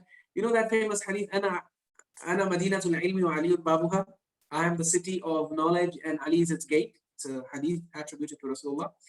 So then there's a new version of this, an interpolated version of this, which is that, Ali is the gate, and then someone else is the roof, and someone else is the window. And so, even though a city necessarily does not have a roof, a city does not have windows in the sense that the windows in the city are the windows of the houses, but the city as an entity in itself does not have windows. It certainly does not have a ceiling and a roof, but ultimately they wanted to insert more people. So now the manner in which they were able to circulate this narration was the first part everyone knows. But these fabricators, they come and tell you, look, actually you were not there. The Prophet did not stop here. He added more. And we're telling you what the addition was. After declaring Ali to be the gate, he mentioned other people as well. Now, to a person who is not biased against those people, he'll be like, okay, if Rasulullah said, then what's the problem? So they accept it. But in reality, it is an interpolation. Same thing with Hadith Kisaa. The basic plot was famous among the Muslims. Shias have narrated it. Sunnis have narrated it. The Ghulaat took it and they inserted a second half to it. And then they circulated it. Now, most people would see the first half and be like, okay, this hadith we all know. This is true. And then they see the second half and they're like, okay, maybe you've not heard this before, but if it's part of the same narration and it is coming from the Ahlul Bayt, because the Ghulaat are clever, they're not attributing anything to themselves. Everything they attribute is Qala Sadiq. Don't argue with us. We are just transmitting. Sadiq told us this. Sadiq, meaning Imam Jafar Sadiq. He told us this. Now, for the naive Shia of that time who did not know what was going on, well, if Imam Sadiq, maybe the Sunnis, they suppressed this second part, because it did not match with their theology or something. So maybe if Imam Sadiq is telling us this is what it is. But the scholars of Rijal are much more difficult to deceive. And that's why Ayyatullah Sheikh Muhammad Shahri has done an expose. He's written an analysis of this. And he has established that this second part is not established to be from any of the Imams. Ahsan Sheikh. Syed, there is another question on the chat, but since Munabai has raised his hand, I will ask him to ask his question first and then I'll come back to the chat. Munabai, you can unmute yourself. Yes. Yeah, Salam Syed. Can you throw some light on what we hear about the Miraj, all the hadiths, how much of it is authentic, and what was the purpose of Miraj? Because it's mentioned in Quran, if you can throw some small light on it. Thanks. Right. So even the hadith about Mi'raj, if you go by the standards of the strict scholars of Rijal, they will tell you that they're not authentic. And Mi'raj in itself is a hugely controversial issue among the Muslim scholars, with some saying it was spiritual, some saying it was physical. There's recently a scholar in Makkah al-Mukarramah who says, Subhanalladhi asra bi'abdihi laylan min al-masjid al-haram ila al-masjid al-aqsa. He claims Masjid al-Aqsa is actually in Makkah itself. It is not in Jerusalem. So this was not a flight from Mecca to Jerusalem, rather it was from Mecca to Mecca itself, to the outskirts of Mecca. So there is a lot of dispute, a lot of controversy, and very scant reliable evidence as far as the issue of Mi'raj is concerned. The Quran talks about this event of Isra, but the language is such that you cannot say anything with certainty either way. Some say it was a dream, and they bring evidence from the Quran itself. وَمَا جَعَلْنَا الرُّؤْيَا الَّتِي أَرَيْنَاكَ إِلَّا فِتْنَةً لِلنَّاسِ. And it is still not known with certainty what the exact details of this incident were. You are very right in pointing out that the narrations have proliferated about this event, and you have some very graphic descriptions of the fire of hell being given to you, and most of them are morally and ethically oriented, in the sense that they're warning you against the consequences of, for example, riba and slander and jealousy and not observing hijab and all of these things. But you never know, with the history of this ummah, people were fabricating hadith for all kinds of and all sorts of reasons. A lot of the fabricators of hadith, this is something that you will see if you go in depth into the world of hadith. You will see that some of the fabricators of hadith were the most pious people. Pious as in they were perceived as being pious. Obviously, anyone lying against Rasulullah is not pious. But then, as the scholars have told us, they used to say when they were confronted, when they were caught red-handed lying against Rasulullah, they used to say, "Innama nakdhibu li Rasulillah, la nakdhib ala Rasulillah." So we are lying for Rasulullah. We are lying to promote Islam. Okay, we're not lying to demolish or destroy Islam. So yeah, as far as the world of hadith is concerned, one has to be very careful. And even if you have a sahih hadith, the scholars of Ilm al-Rijal have already established. Ayatollah Sayyid Abul Qasim al-Khuy, you read the first 80 pages of his 24-volume encyclopedia of Ilm al-Rijal, entitled Mu'jam Rijal al-Hadith wa Tafsil Tabaqat al-Ruwat. He has a whole discussion over there where he explains to you that, Baba, if you see a sahih chain, an authentic, reliable narration, which the scholars have classified as reliable and authentic, that is no guarantee that the Imam said it. That is just zanni evidence. There is a possibility that the Imam, if it's very sahih, it's very authentic and reliable, that only means 60, 70, 80, maybe 90%. But there is, with a sahih narration, you always have to leave room for the possibility that it could also be a fabrication. Unless you can find confirmation for it in the Quran, or in narrations of the Ahlul Bayt that are established and accepted by the whole consensus of Muslim scholarship to be true. So yeah, if you can compare against those and see confirmation there, then that's okay. Otherwise, as Allama Hilli says, and inshallah we will go into this deeper if we have the time, he says, وَهَلْ هَدَمَ الْإِسْلَامَ إِلَّا أَخْبَارُ الْأَحَدِ. Nothing has destroyed Islam like these single chain narrations, on the basis of which today majority of the sects in the Muslim Ummah, the foundation of their sect is on what? It's on single chain transmissions and single chain narrations, which in the technical istilah and terminology of Ilm al-Hadith are called akhbarul ahad or khabarul wahid, which means a report that's been transmitted from one person to another, to another, to another. To differentiate it from al-akhbar al-mutawatira or mutawatir hadith, which is transmitted at every stage by such a large number of people that the intellect concludes with certainty that they cannot all lie. So it's like, al-khabar al-mutawatir, on the face of it seems like, a very abstract concept, but we have examples of mutawatir reports all the time. So by now, I'm sure all of you know that Trump, for example, has lost the election. This is a claim, and this is a piece of news. Are we certain of this? Yes, we are certain of this. He has lost the election.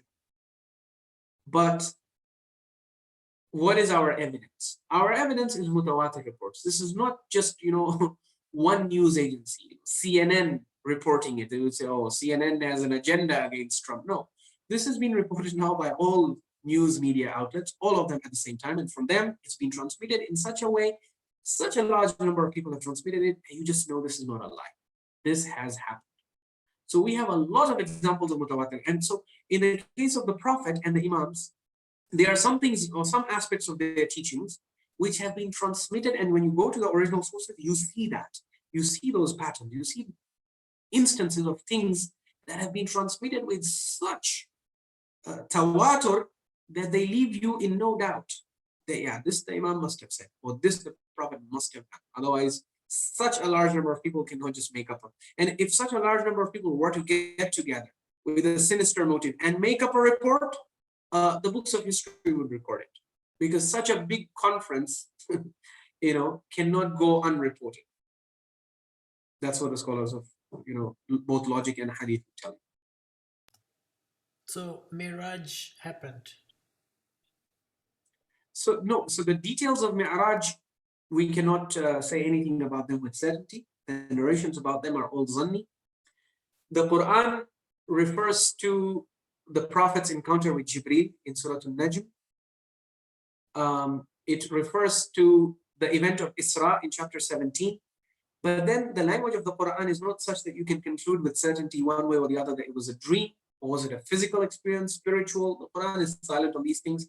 And that is why where the Quran is silent, it is best to adopt silence yourself. There's a lot of zanni evidence, anecdotal evidence, hearsay evidence, weak evidence. But as we have established in the past few lectures, we cannot base tall claims and tall claims about the deen on the basis of zanni, conjectural, anecdotal, weak, shaky evidence. The Quran teaches us if you're going to make claims about ghaib, and if you're going to organize your deen, make sure you organize it on evidence that is so rock solid that there is no doubt in the mind of anyone that this is from Allah. At the level of sudur and at the level of dilala, yani its meaning should also not be disputed. Okay, excellent. So there's two questions that probably would require a very sort of similar answer. One is, what do you say about reciting Nade Ali?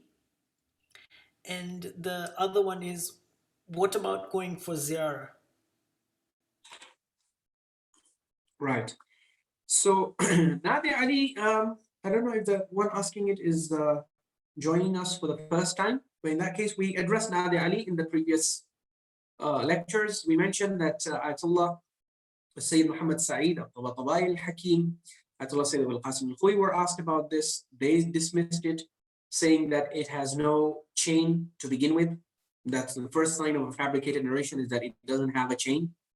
And the second sign, obviously, is that or rather the first sign is that it contradicts the Quran, and the second sign is that it usually doesn't have a chain. So Dua Tawassul doesn't have a chain.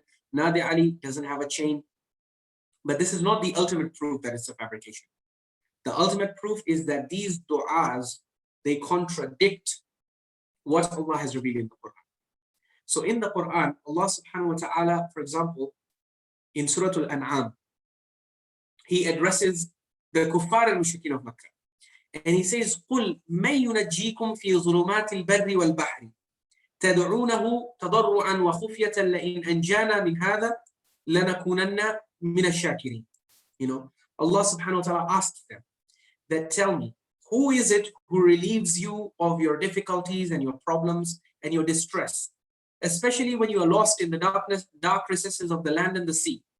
When you are lost in the sea, and then you call out with all sincerity to Allah and say that, Ya Allah, if you save us, we shall be of those who offer gratitude to you. So Allah asked these people, who is the one who saves you at that moment?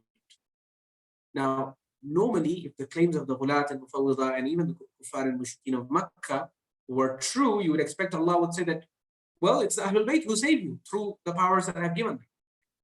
But Allah does not promote the Ahlul Bayt here as the relievers of your distress, nor does He promote any prophet or angel or anyone. He promotes Himself. He says, قُلِ اللَّهُ يُنَجِّيكُم مِّنْهَا وَمِن كُلِّ كَرْبٍ. O Prophet, tell them that it is only Allah who relieves you from that trouble, yani when you get stuck in the sea or in the darknesses of the land and the sea. وَمِن كُلِّ كَرْبٍ, and not just the darknesses of the land and the sea. مِن كُلِّ كَرْبٍ, every difficulty and misfortune that befalls you. Whenever it befalls you, قُلِ اللَّهُ يُنَجِّيكُم مِّنْهَا. It is only Allah subhanahu wa ta'ala who has the power to relieve you of that difficulty and that trouble. Okay? ثُمَّ أَنْتُمْ تُشْرِكُونَ. And then you still do shirk with Allah. Who is Allah telling this to? The Kuffar and Mushrikoon of Makkah. He's saying Allah is the one who relieves you of all your misfortunes and your distress and your troubles. And at the time when you're in trouble, you only call upon Allah. But once He rescues you to the land, then ثُمَّ أَنْتُمْ تُشْرِكُونَ, then you're doing shirk. You're saying, no, someone else saved us, or someone else with the power of Allah saved us. Ultimately, even the Kuffar and Mushrikoon of Makkah, they were not prepared to accept that they were a mushrik. When they were confronted, as you see in Surah Yunus, that Allah says, وَيَعْبُدُونَ مِن دُونِ اللَّهِ مَا لَا يَنْفَعُهُم وَلَا يَضُرُّهُم. And when you confront them, they say, يَقُولُونَ هَؤُلَاءِ شُفَعَاؤُنَا عِنْدَ اللَّهِ. They say, no, these are not Allah. These are our intercessors with Allah subhanahu wa ta'ala. So then Allah tells them, okay, so now you're going to teach me things that I do not know of, because I don't know that I have placed any such systems in place whereby to get to me, you have to come through some door or go to some other entities. Allah in the Quran is clear and simple. Udu'uni astajib lakum. Call upon me and I'll answer you, as he says in verse 60 of chapter 40. Similarly, in verse 185 of surah number 2 and 186, 185 to 186, he's very clear. وَإِذَا سَأَلَكَ عِبَادِي عَنِّي فَإِنِّي قَرِيبٌ. When my slaves ask you about me, don't tell them that I'm distant and you have to go to so and so and then they will pray for you and then I will respond. No, فَإِنِّي قَرِيبٌ. I'm very close to you. I'm very near to you. أُجِيبُ دَعْوَةَ الدَّاعِ إِذَا دَعَانِ. I respond to the calls of those who call upon me whenever they call upon me. So Allah is showing you in the Quran that you have a direct, He has honored you with a direct relationship with Him. And as Amir al-Mu'mineen tells his son in a wasiyah that we will share with you later, he is very clear. He says, وَلَمْ يُلْجِئْكَ إِلَى مَنْ يَشْفَعُ لَكَ إِلَيْهِ. Amir al-Mu'mineen tells his son in the wasiyah, which is recorded in Nahj al-Balagha, that Allah has not required you to bring anyone to intercede for you. Intercession is not required by Allah subhanahu wa ta'ala. He is prepared to listen to you no matter how sinful you are. Because people then bring up the argument, yeah, I'm too sinful. Why would Allah listen to me? Wouldn't it be a better idea for me to approach Allah through entities who are sinless? And the sinless entity is telling you, Amir al-Mu'mineen is saying, no, this is not the correct way to approach Allah. Because why? He says, وَلَمْ يَمْنَعْكَ إِنْ أَسَأْتَ التَّوْبَةِ. He says, if you are worried about your sins, then you tell me, when has He ever closed the door of tawbah for you? Why are you trying to bypass Allah? Allah established this direct relationship between you and Him. You know why? Because He wanted you to come close to Him. Qurba. As Imam Sadiq alayhi salam tells you in another narration, he says, alaykum bid-du'a. He used to tell his followers, alaykum bid-du'a. Make sure you make lots and lots of dua in your daily life. Why? Because he says, فَإِنَّكُمْ لَا تَتَقَرَّبُونَ إِلَى اللَّهِ بِمِثْلِهِ. He says, you cannot come close to Allah with any act as much as you can come close to Him through dua. Dua really brings you extremely close to Allah. It establishes that personal rapport, that personal connection and relationship that is essential to make you a righteous, believing person in your daily life. See, when you are constantly in communication with Allah, every day you are asking Him, praying to Him, seeking forgiveness from Him, entrusting your affairs to Him. This is how ultimately as slaves, our relationship with Allah is based on one thing and one thing alone, and that's need. We're needy. And Allah doesn't mind that, He's not like, whenever you need stuff, you come to me. And then He's like, He does mention this, that وَإِذَا مَسَّ الْإِنسَانَ الضُّرُّ دَعَانَا لِجَنْبِهِ أَوْ قَاعِدًا أَوْ قَائِمًا فَلَمَّا كَشَفْنَا عَنْهُ ضُرَّهُ مَرَّ كَأَن لَّمْ يَدْعُنَا إِلَى ضُرٍّ مَسَّهُ. That the human being, it is part of his nature that when he's afflicted with a calamity or a misfortune, he calls upon us, standing, sitting, and lying on his side. Even on the bed when he's lying down, he prays to us, he calls out to us, Ya Allah, Ya Allah. فَلَمَّا كَشَفْنَا عَنْهُ ضُرَّهُ. And then when we relieve him of his difficulty, مَرَّ كَأَن لَّمْ يَدْعُنَا إِلَى ضُرٍّ مَسَّهُ. He walks away as if he never knew us, as if he had never called upon us. So Allah knows about this. And Allah mentions this in the Quran. In spite of this, He says, look, I have never closed the door of dua. The door of dua is open, no matter how sinful you are. Amir al-Mu'mineen is saying, if you're worried about your sins, do tawbah. Why do you want to bypass Allah and go to other entities when He has insisted that you come to Him? And when the entities themselves, whom you are calling upon and supplicating to, if you look at the original authentic teachings, they never teach you to approach Allah through them or to come to them and they say, outsource the job of your dua to us and we will. No, they teach you the art of communicating with Allah subhanahu wa ta'ala. All these authentic du'as from the Imams that you have, this whole book of Sahiba Sajjadiyah that you have, what is the Imam doing there? He's teaching you different ways of how to talk to Allah, how to communicate with Allah, how to beg and plead your case in front of Allah. With what names are you supposed to call Allah subhanahu wa ta'ala? How are you supposed to present your case to Him? How are you supposed to glorify and praise Allah? How are you supposed to seek forgiveness for your sins? All these questions, you will find them answered practically through practical demonstrations that the Imams give you in their du'as.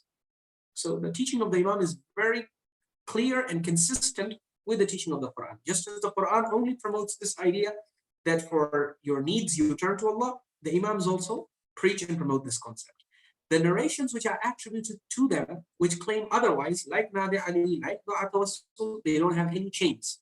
meaning you cannot even prove that they are from the Imams to begin with, number one. And number two, if they did not have chains, but they agreed with what Allah has told you in the Quran, we would still accept them. Because anything that agrees with the Quran, the Imams have authorized us to accept it. Because the Quran is kulluhu haqq, it is absolute haqq. وَبِالْحَقِّ أَنزَلْنَاهُ وَبِالْحَقِّ نَزَلْ. Allah says, with truth I revealed it, and with truth it got revealed. This Quran is absolute truth. So any claim you find in any narration, any dua you find anywhere, if it agrees with the Quran, no problem, we accept it. But if the Quran is saying, Ud'uni, call upon me, but then the narration is saying, no, in this supplication the Imam has told you to call upon Mawlati Fatima Zahra salawatullahi alayha, then that is, and especially since there are verses in the Quran which are saying, وَلَا تَدْعُ مِن دُونِ اللَّهِ مَا لَا يَنْفَعُكَ وَلَا يَضُرُّكَ. Do not call upon entities besides Allah which can neither benefit you nor harm you. And the Prophet is explicitly in Surah Al-Jinn asked to tell the people, قُلْ إِنِّي لَا أَمْلِكُ لَكُمْ ضَرًّا وَلَا رَشَدًا. I do not control any harm or benefit, or even guidance I don't control. Even guidance, which is my job, even that I cannot force it on you. And I cannot force you to accept it. Okay? Ultimately, Allah gives it to whomsoever He pleases. I can just, provide it to anyone who is interested in it. So you can see that the Quran and Ahlul Bayt, they are both very consistent in promoting and establishing this idea that Allah has not required you to go zigzag, to go here and there. He wants to have a direct relationship with you. And the Imams are beautiful wasilas in the sense that they teach us the art of communicating with Allah subhanahu wa ta'ala. So in that sense, they have definitely brought us very close to Allah at the level of ma'rifah. The kind of high level ma'rifah you will find in the du'as of Imams, they will tell you things about Allah that you could not have guessed on your own. So that's why their du'as are very valuable. They're a beautiful wasila. But this is the problem, is that sometimes you get so lost in the wasila that you forget the goal. And this is what happened. This is what started happening, is that people, in the beginning it was Ya Allah bihaqqi Muhammadin wa ali Muhammad, then it became Ya Muhammad and al Muhammad, you call upon Allah and pray to Him on my behalf. You started outsourcing your du'as to them. And then very soon a time came that people were actually like, you know what, now it's no longer even outsourcing. You just ask them directly with the belief that Allah is the one who has empowered them, and inshallah it is okay. And they will argue tooth and nail that this is not shirk. But as I said, we should not be deceived by that. At the end of the day, Allah is presenting you the scene of the people in Surah Al-An'am who are swearing by Allah that they're not mushrikeen, but just being confident that I'm not doing shirk, and I don't believe in shirk, and I don't believe in entities besides Allah. Just being confident of that is not enough. You need to study the Quran carefully to see what kind of things Allah labels as shirk. And that's why I gave you the example of Bibi Maryam alayha salam. No Christian is calling her God. All they're doing is istighatha. They're praying to her, seeking assistance, supplications, prayers, istishfa. Most of the time, Christians are not even praying to her directly. They're just saying, you pray to us, you pray for us to God. That's all they're saying. But even this is shirk, because you are addressing her across the curtain of ghaib. And Allah subhanahu wa ta'ala has made it clear in the Quran that there is no entity who can listen to you across the curtain of ghaib except Allah. We will see the verses where He establishes this concept. So now when you're calling upon Bibi Maryam across the curtain of ghaib, you are violating a major rule of Allah subhanahu wa ta'ala. He has allowed you to call upon as many entities as you want to on your side of the curtain of ghaib. So you can call your brothers and your sisters and your friends for help. No problem, no shirk in that. Allah gives you plenty of examples for this kind of calling in the Quran. But the thing that for which He never gives you any sultan and any authority is for people asking prophets who have left this world, or angels who are already from before they are in the realm of ghaib, or saints who have departed from this world. You cannot show me a single instance in the Quran of a divinely approved personality, someone approved by Allah, making a dua to an entity that has left this world and gone to the other side of the curtain of ghaib and saying, Ya Allah, or Ya so-and-so, please plead our case for us in the court of Allah. There's not a single example of this in the Quran or anywhere, even in the authentic hadith. You cannot find any such instance. And this is what tells you that this is a bid'ah. It is a new practice that was innovated at a much later stage. There was no authorization revealed for it in the Quran or in the authentic teachings of the Prophet and the Ahlul Bayt alayhi salatu wasalam. Thank you very much for that. Let me get Abbas Bhai to ask you his question, and then we have 3 questions, and then we can end the session. So Abbas Bhai, please ask your question. Assalamu alaikum. Wa alaikum assalam wa rahmatullah. Pleasure to be with you. Okay, now since we have come to some concepts, I want to know your insight on Raja. They argue that there is this Quranic ayah, Rabbana amattana ithnatayn wa ahyaytana ithnatayn. And then they come with this hadith from our sixth Imam, whosoever does not believe in Raja, laysa min shiyatina, they're not from us. Majlisi goes further, he says that Imam Hussain will come back and seek revenge on Yazid 70 times of what he did to Imam Hussain. So I want to know your insight on this. Shukran. Right. So, Jazakumullah for your question. Raj'a again is a very popular belief, and it is attributed, as you mentioned, to the Imams of Ahlul Bayt alayhi salam. But the narrations that you've mentioned, Ayyatullah Shaykh Muhammad Asif al-Muhsini, who is, as I had mentioned before, a top scholar of Rijal from among the students of Syed al-Hur, he has analyzed most of those narrations in Bihar. So as part of his study of the narrations of Bihar al-Anwar, he obviously also had to deal with the narrations of Raj'a. He dismisses many of these narrations as outright fabrications.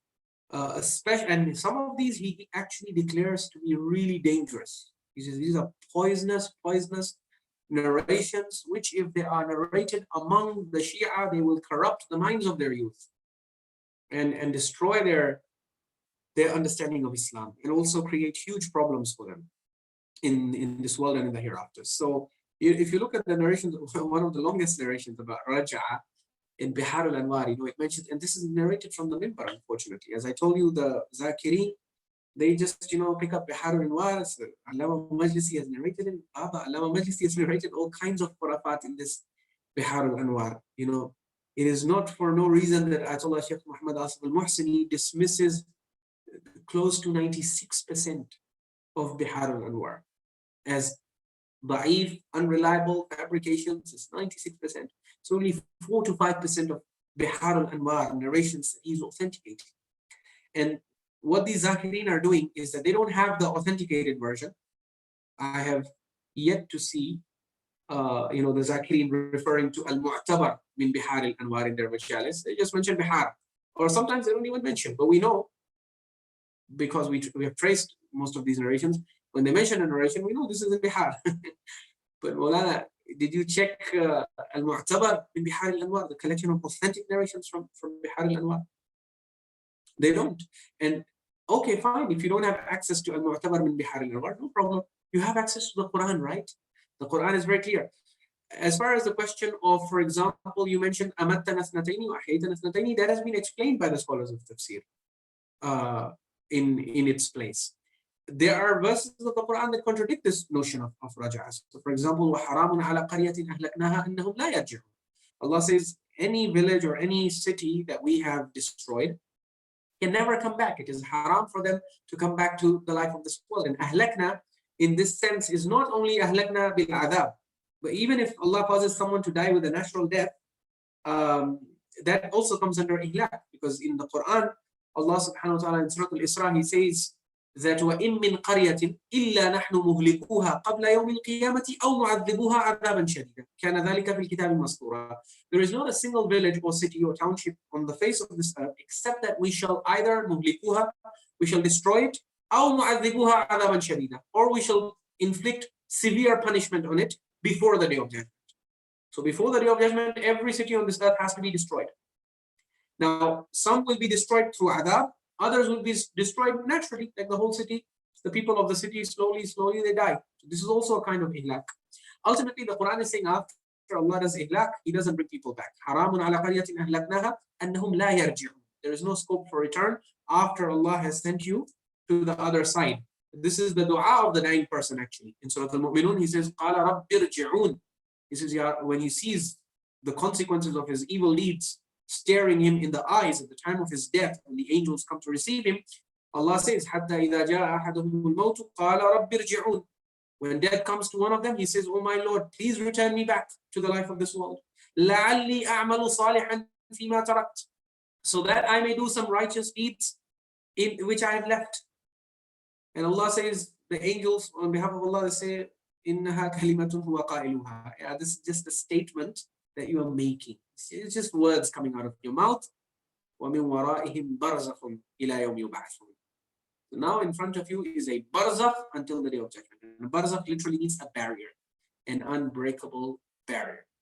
So yeah, inshallah, if we have the time, I believe there is a scholar in the West, Sister Dr. Amina Illoz, I believe, who has done a whole study of Raja'ah. She has also helped in exposing many of the fabrications about the event of Raja'ah. So a lot of the analysis about and the proofs that many of these narrations are fabricated, you will find in that study.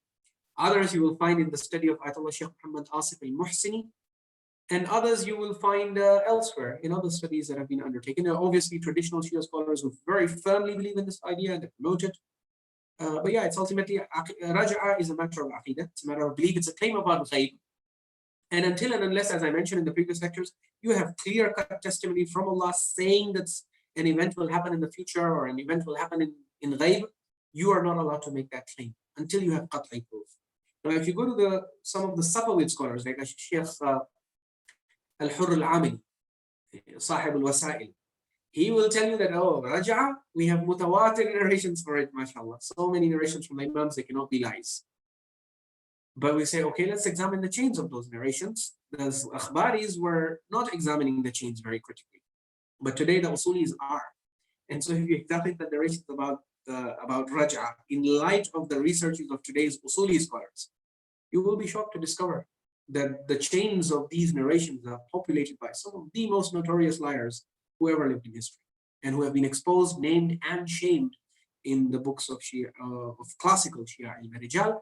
And many of those statements have been reproduced verbatim by modern scholars of al-Rijal, like Ayyatullah Taqi al-Tustari, and also in his Qamus al-Rijal, which is another major encyclopedia of Ilm al-Rijal, and also Sayyid Abul Qasim al-Khoi in his Mu'jam Rijal al-Hadith, Tafsir Tabaqat al-Ruwat.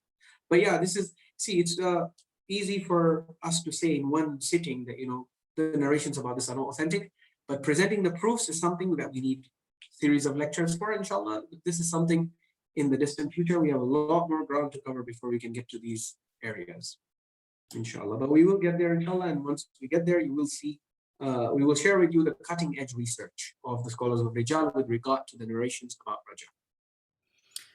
Thank you, inshallah.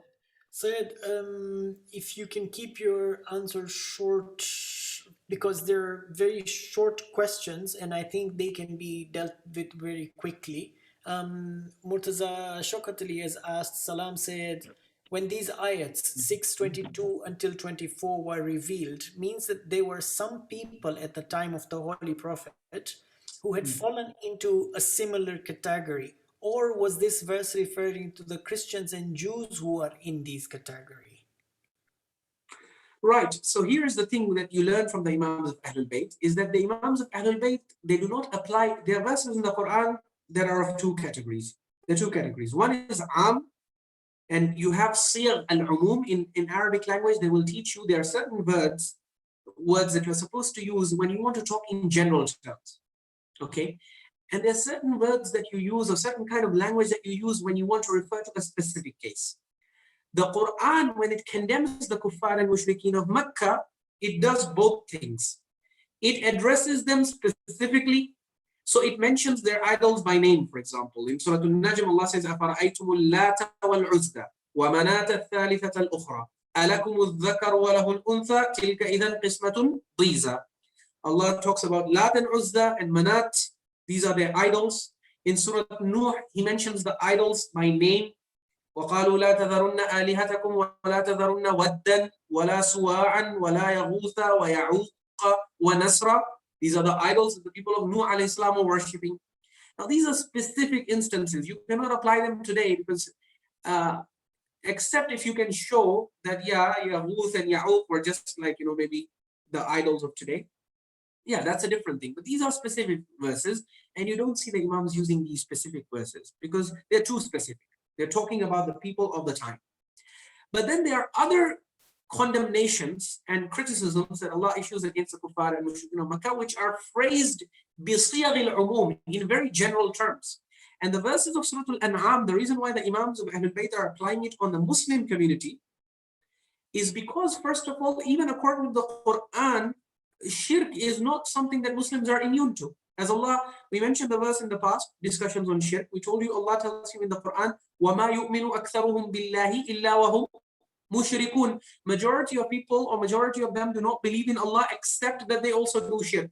So Allah is showing you that majority of believers, they end up falling into shirk after believing in Allah and accepting Him as one.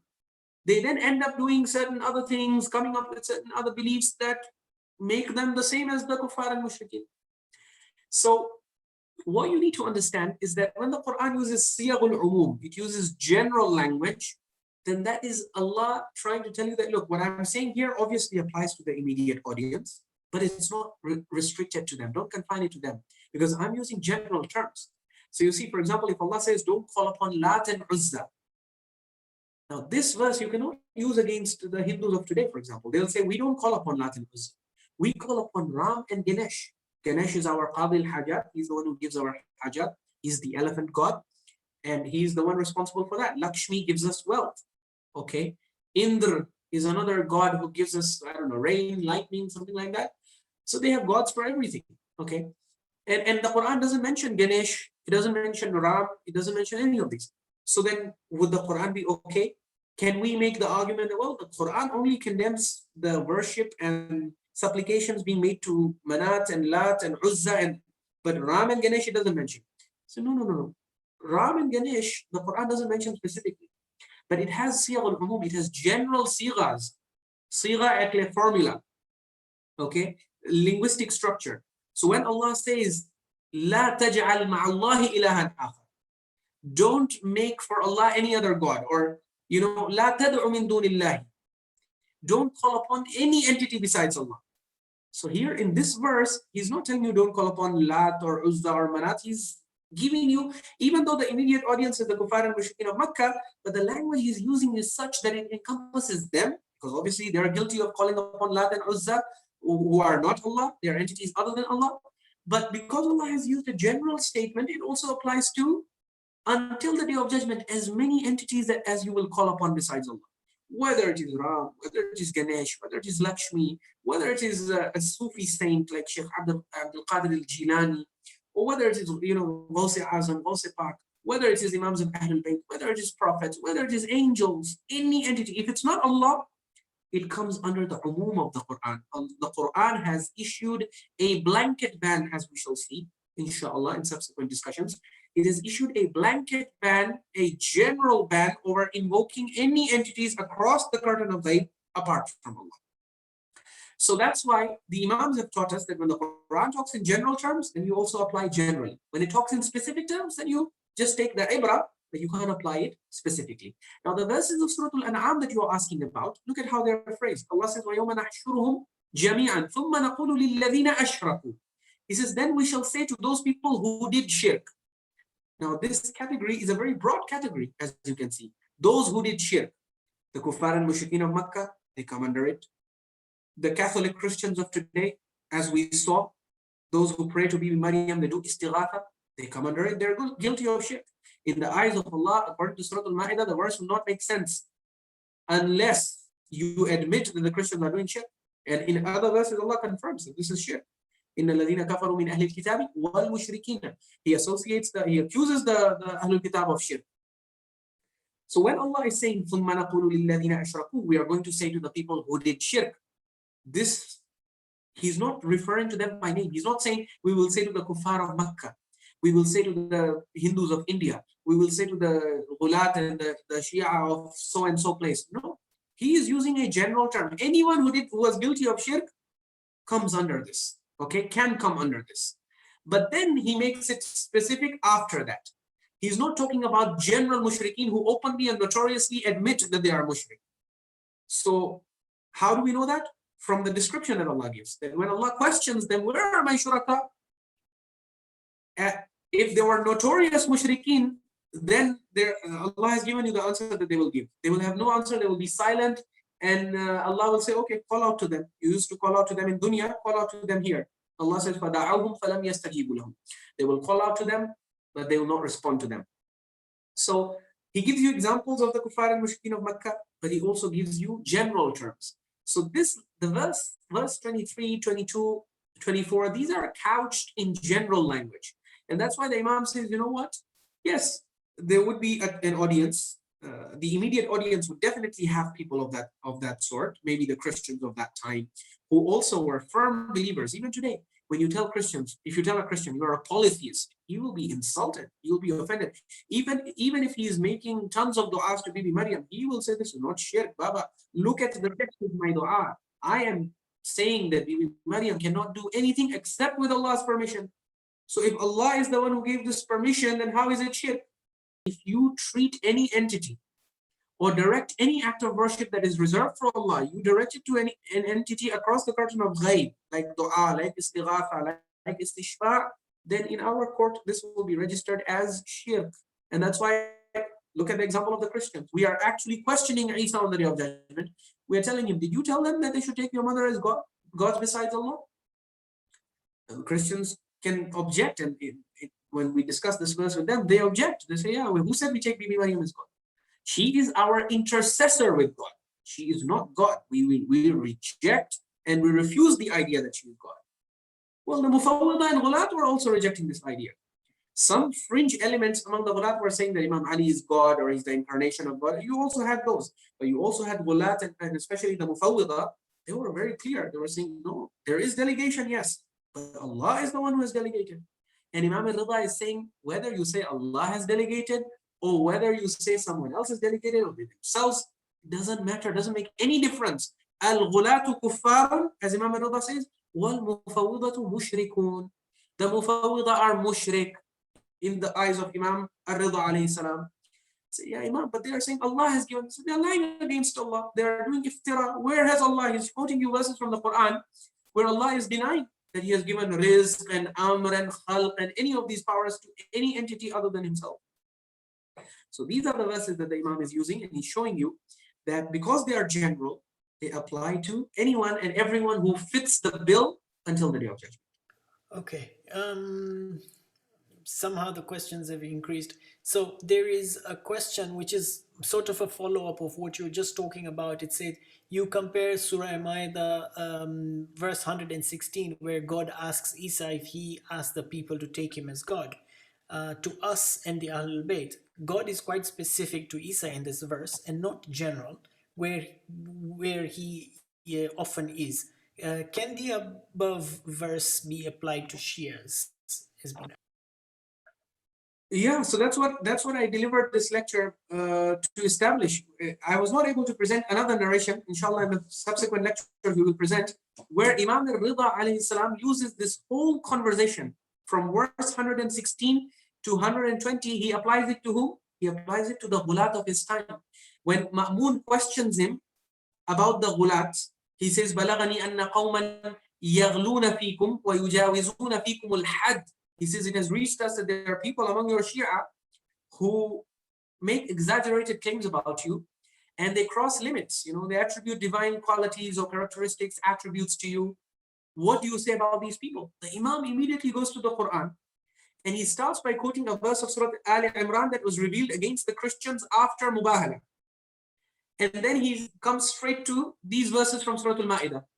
He mentions these verses and he says these verses, and then that's why he establishes a parallel then and there. He says, وَنَحْنُ نَتَبَرَّأُ إِلَى اللَّهِ مِنْهُمْ كَبَرَاءَةِ عِيسَى بْنِ مَرْيَمَ مِنَ النَّصَارَى. He says, just as Isa ibn Maryam on the Day of Judgment will disassociate himself from those Christians who did all this shirk and kufr in his name and out of his love, he says, we in this dunya, we are already doing this. We're not going to wait for the Day of Judgment. Here in dunya, listen to me as I tell you, نحن نتبرأ, we the Ahlul Bayt disassociate ourselves, we sever all ties with anyone and everyone who does for us what the Christians have done for Isa and Maryam salamullah alayhi. So it was the Imams who alerted us to this. They said, when you read these verses about Christians, say, Allah is not just talking about if it was just history and a matter that was bygone, then Allah would let bygones be bygones. But He knows these patterns. Shaitan is going to, as a virus, he's going to replicate the same thing for you. The only effort, the only real change he's going to make is he's going to change the names. So there it was Maryam and Isa, here it is Ali and Fatima. In the Sufis, it is Abdul Qadir Jilani. In the Sunni Barelvis, they have other, it would be Rasulullah. In other communities, it would be someone else. In the Hindus, it would be Ram and Lakshmi and Indra and Ganesh. But the important thing is, Imams are saying, go by the generality of the Quran. Allah is saying, min dunillah.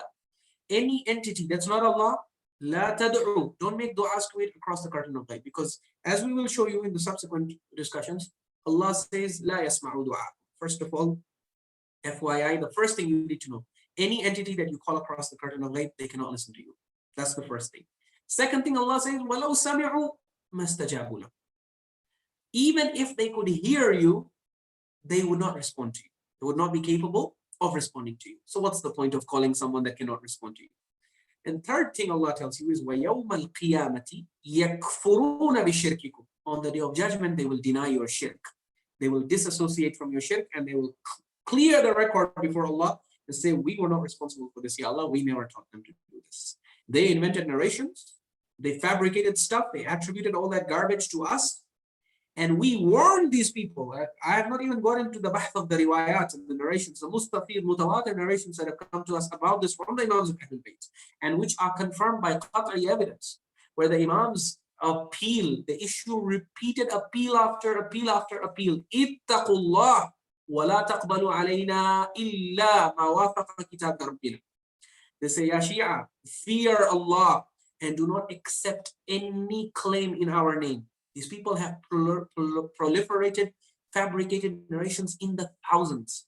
Don't be fooled by the number of narrations. There's so many, the whole bab of narrations, a whole chapter of narrations. Allah has given this to the Imam, and we Imams can do this, and we can do that, and Allah has made us this, and He has done that. He says, yes, you can see all these babs. Follow the foolproof Quranic test. Number one, Shahidu khalqahum, as Allah tells us. Were you there when I was giving them these powers? You were not there? Okay. Number two, ataynahum kitaban. Did I give them a book in which I have informed them that I've given all these powers to these entities? You don't have eyewitness testimony. You don't have any statement in support of this in the book of Allah, then you are lying. And that's what the Imams say. They say, Fattaqullah, fear Allah, and don't accept any narration that is attributed to us unless you can find support from it in the Quran. Say, Mawla, if we don't find support for it in the Quran, they say, Fahuwa zukhruf, it is embellished speech. It might sound very beautiful to you. It might even appeal to you because you are a lover of Ahlul Bayt. You like to see the Ahlul Bayt being glorified and being praised and being given all these powers. But he says, no, it is embellished speech. It is nothing. And they say, as the Rasulullah says, فَضْرِبُوا بِهِ عَرْضَ الْحَائِطِ. You get a narration like this, you smash it against the wall, throw it against the wall, never accept it. Otherwise, your beliefs will become corrupt. On the day of judgment, you will come to Allah saying, Allah, I was not a mushrik, and Allah will say, yes, unzur kayfa kadhabu ala anfusihim. They are lying against themselves. وَضَلَّ عَنْهُمْ مَا كَانُوا يَفْتَرُونَ. Allah always ends His discussions, His conversations with people of shirk by saying, وَضَلَّ عَنْهُمْ مَا كَانُوا يَفْتَرُونَ. And all the iftiraas that they made, all the false claims they made about me, that I've done this, I've done that, have failed them. ضَلَّ عَنْهُمْ. They have disappeared, they have evaporated. They're not going to benefit. They're not going to work in Allah's court. Because the only thing that works in Allah's court is guidance that He has revealed Himself in the book that He has certified, that He has approved, that He has vouched for. And any and all narrations from the Prophet and Ahlul Bayt which agree with the revelations of Allah, as they have themselves insisted that we ensure before we accept any narration, you need shawahid, we need supporting verses for it from the Quran. Otherwise, the Imam says, most probably it is ghuluww, dismiss it. Do you have time? Because we have 3 questions and we're running short of some time. So if you can answer them very concisely, then I can ask them to you. Right. So if we are running short of time, I guess I'm guilty for it because I give these long-winded responses. But yeah, sure. So I guess I have to bear the tax for taking so much of your time. But yeah, I would want to accommodate any residual questions. Okay, so let's do the last 3 questions that are there. But again, okay. Please, short. Okay. All right, so the first one says, what about the Amaal of Quran during the nights of Shab-e Qadr? Okay. Amaal of Quran during the nights of Shab al-Qadr. That's one question. I think the authenticity is being requested here. And then the next Okay. one is also the authenticity of the narrations of the people of Medina when they were asking for rain with the wasila of Ahl al-Badr, it's written, as reported in Sahih. Again, that's an authentication that has been requested. I'm going to read the last two questions and then you can answer them as you will. There is a question here that says, I've heard that our wishes in Ariza letters to Imam, who then does dua on our behalf, are then included in our fate presented on Laylatul Qadr. I've heard a similar thing for Shab Barat, where our fate is presented to Imam. Any merit to this? And the last one says Uzair. I think this is Prophet Uzair who is being discussed. During his death, the city of Palestine became a lively city again with the help of a Persian king. Angel of death, after 100 years, returned back to Uzair and revived his life as commanded by Allah. I don't see a question in this particular line, but I think there is something that is being requested from here. So I will leave those questions to you, and yeah. Okay, Ahsantum. These are all very good questions. As far as the Amaal of the Quran on Shab al-Qadr is concerned, you were saying it's about the authenticity they're asking. Well, as far as authenticity is concerned, there's no chain for it connecting from the Imams, so we cannot establish or prove it to be from the Imams. One thing that my respected father used to note is he used to say that when he used to enter the masjid on the Laylatul Qadr, you would see so many Qurans. So he says if let's say even the Prophet or the Imams or some outsider were to come, they would at first be very impressed. They would be like, Laylatul Qadr, these people have gathered and assembled so many Qurans. There's going to be some serious tadabbur and serious recital of the Quran tonight. But then turns out when the Amal actually start, you realize that these Qurans were not actually brought to be read and reflected and pondered over, but simply to be placed on your head on the basis of a claim which aslan, as per the scholars of Rijal, is not even established to be from the Imams. Obviously, they will say this is a mustahab act, so they will bring qa'idatul tasamuh fi adillat as-sunan, but that is a dangerous qa'idah if you use it to prove things that are not established to be from the Imams. So, and that's why Ayyatullah Sistani rejects qa'idatul tasamuh. He does not accept it, although he has replaced it with Raja al-Matlubiyya, which is slightly different, though in principle it's one and the same thing. So yeah, the Amal of the Quran on Shab al-Qadr does not have the authenticity of the level that we would want. Authenticity of the narration about rain. So the people of Medina asking for rain. So you have two narrations in this regard, or two kinds of narration. The one that many people, traditional scholars, will quote, even Shia scholars are not above quoting this. On the one hand, Bukhari and Muslim are considered to be highly unreliable books. But I guess because many scholars engage in dialogue with the Sunnis, or let's say the Salafis and Wahhabis, and the Salafis and Wahhabis, they revere Sahih al-Bukhari and Sahih Muslim like anything. So I guess min bab ilzam al-khasm bima alzama bihi nafsahu.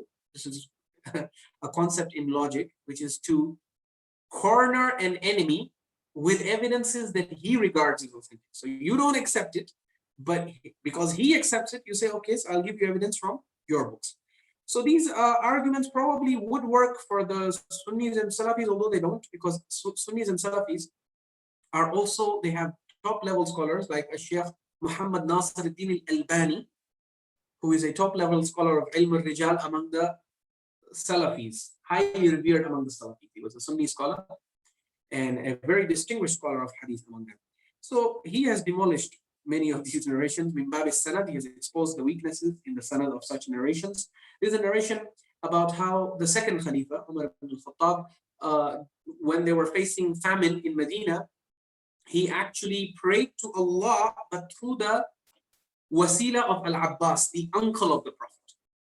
So he prayed through the wasila of Al-Abbas, and this the Shia scholars use as evidence against the Salafis. And they say, well, you revere Umar ibn Khattab, you revere the scholars of hadith who are narrating this narration, and they're saying that Umar ibn al-Khattab prayed to Allah through the wasila of Al-Abbas. So at that level, this would be an argument that would work for the Salafis or the Sunnis.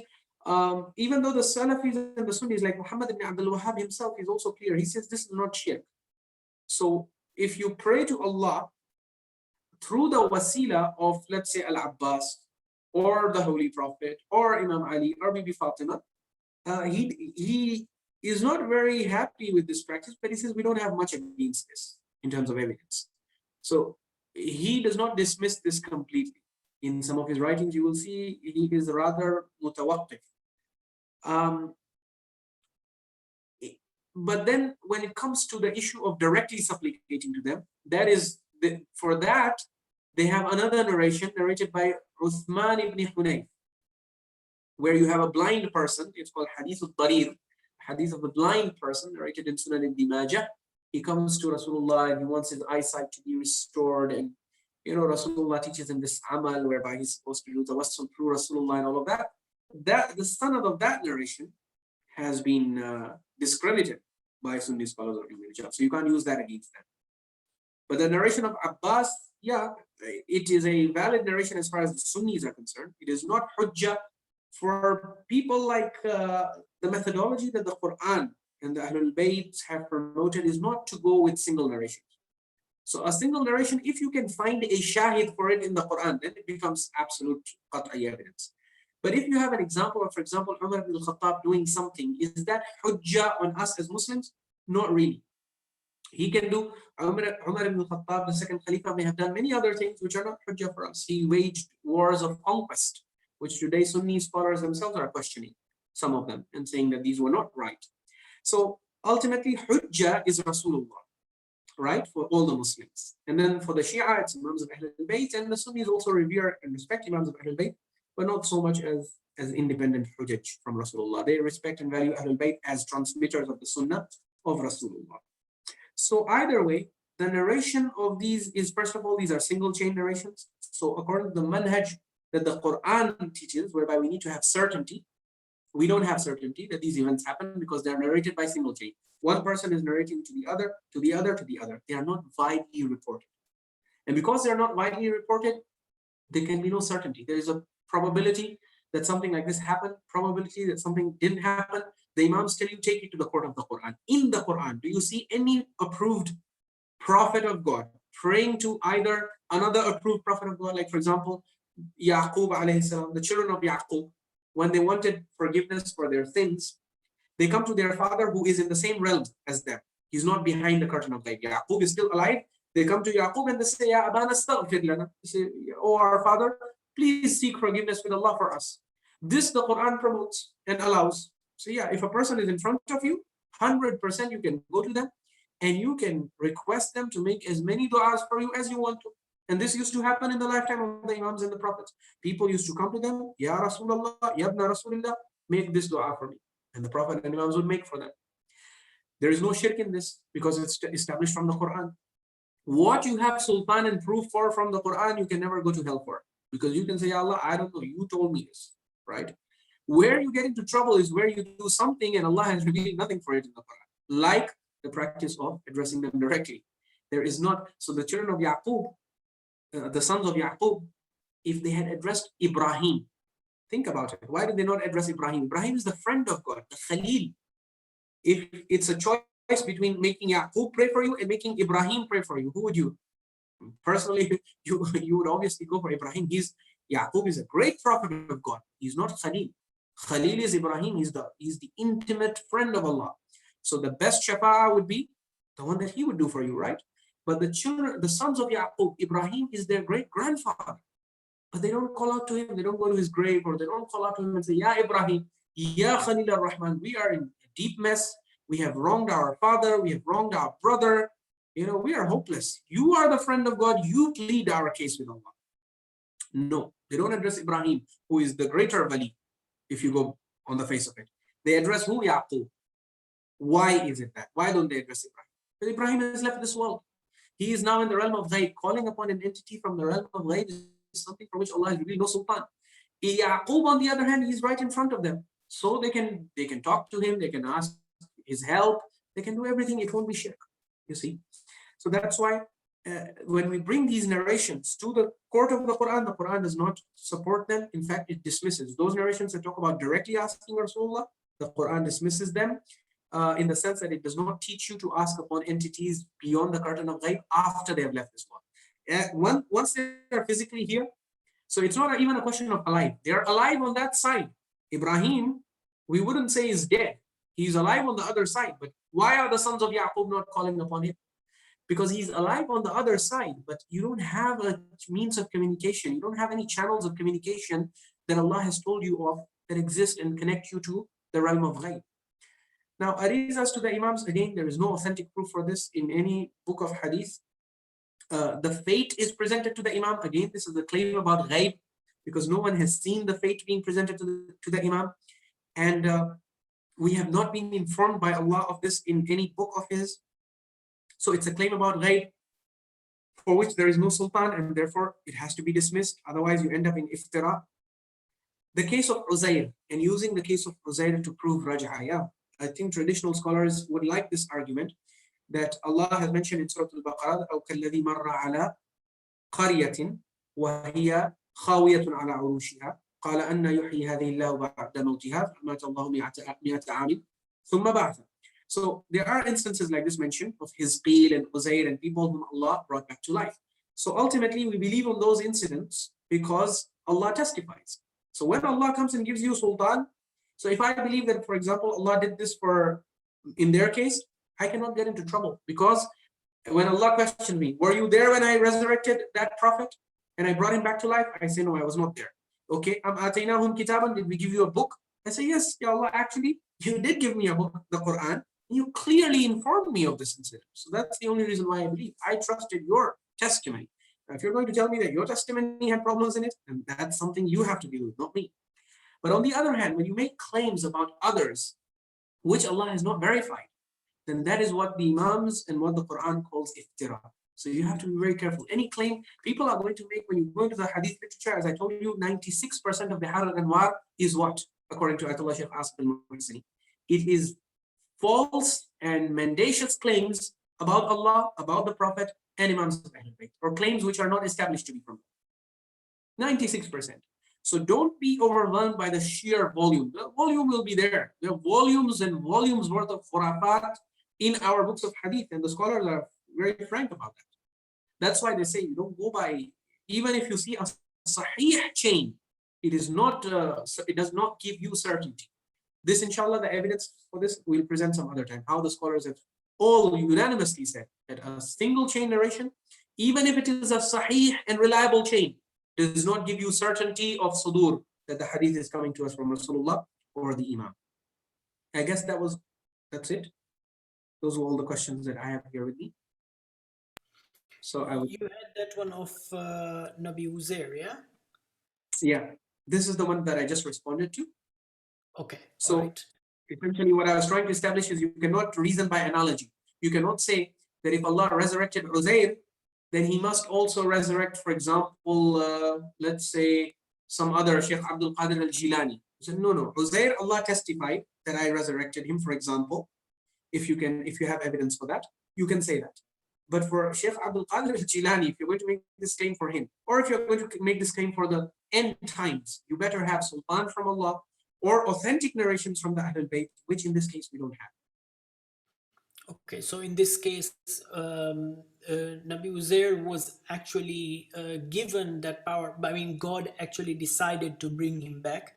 And it's not like the way you said that nobody can come back after death. It is from the power that is vested in the Creator himself to bring us back, right?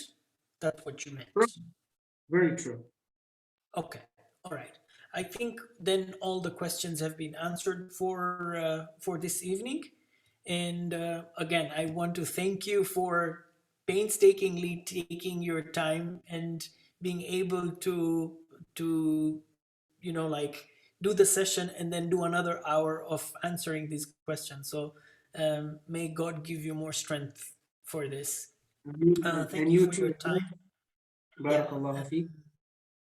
And yes, and we will see you inshallah next Saturday. Inshallah.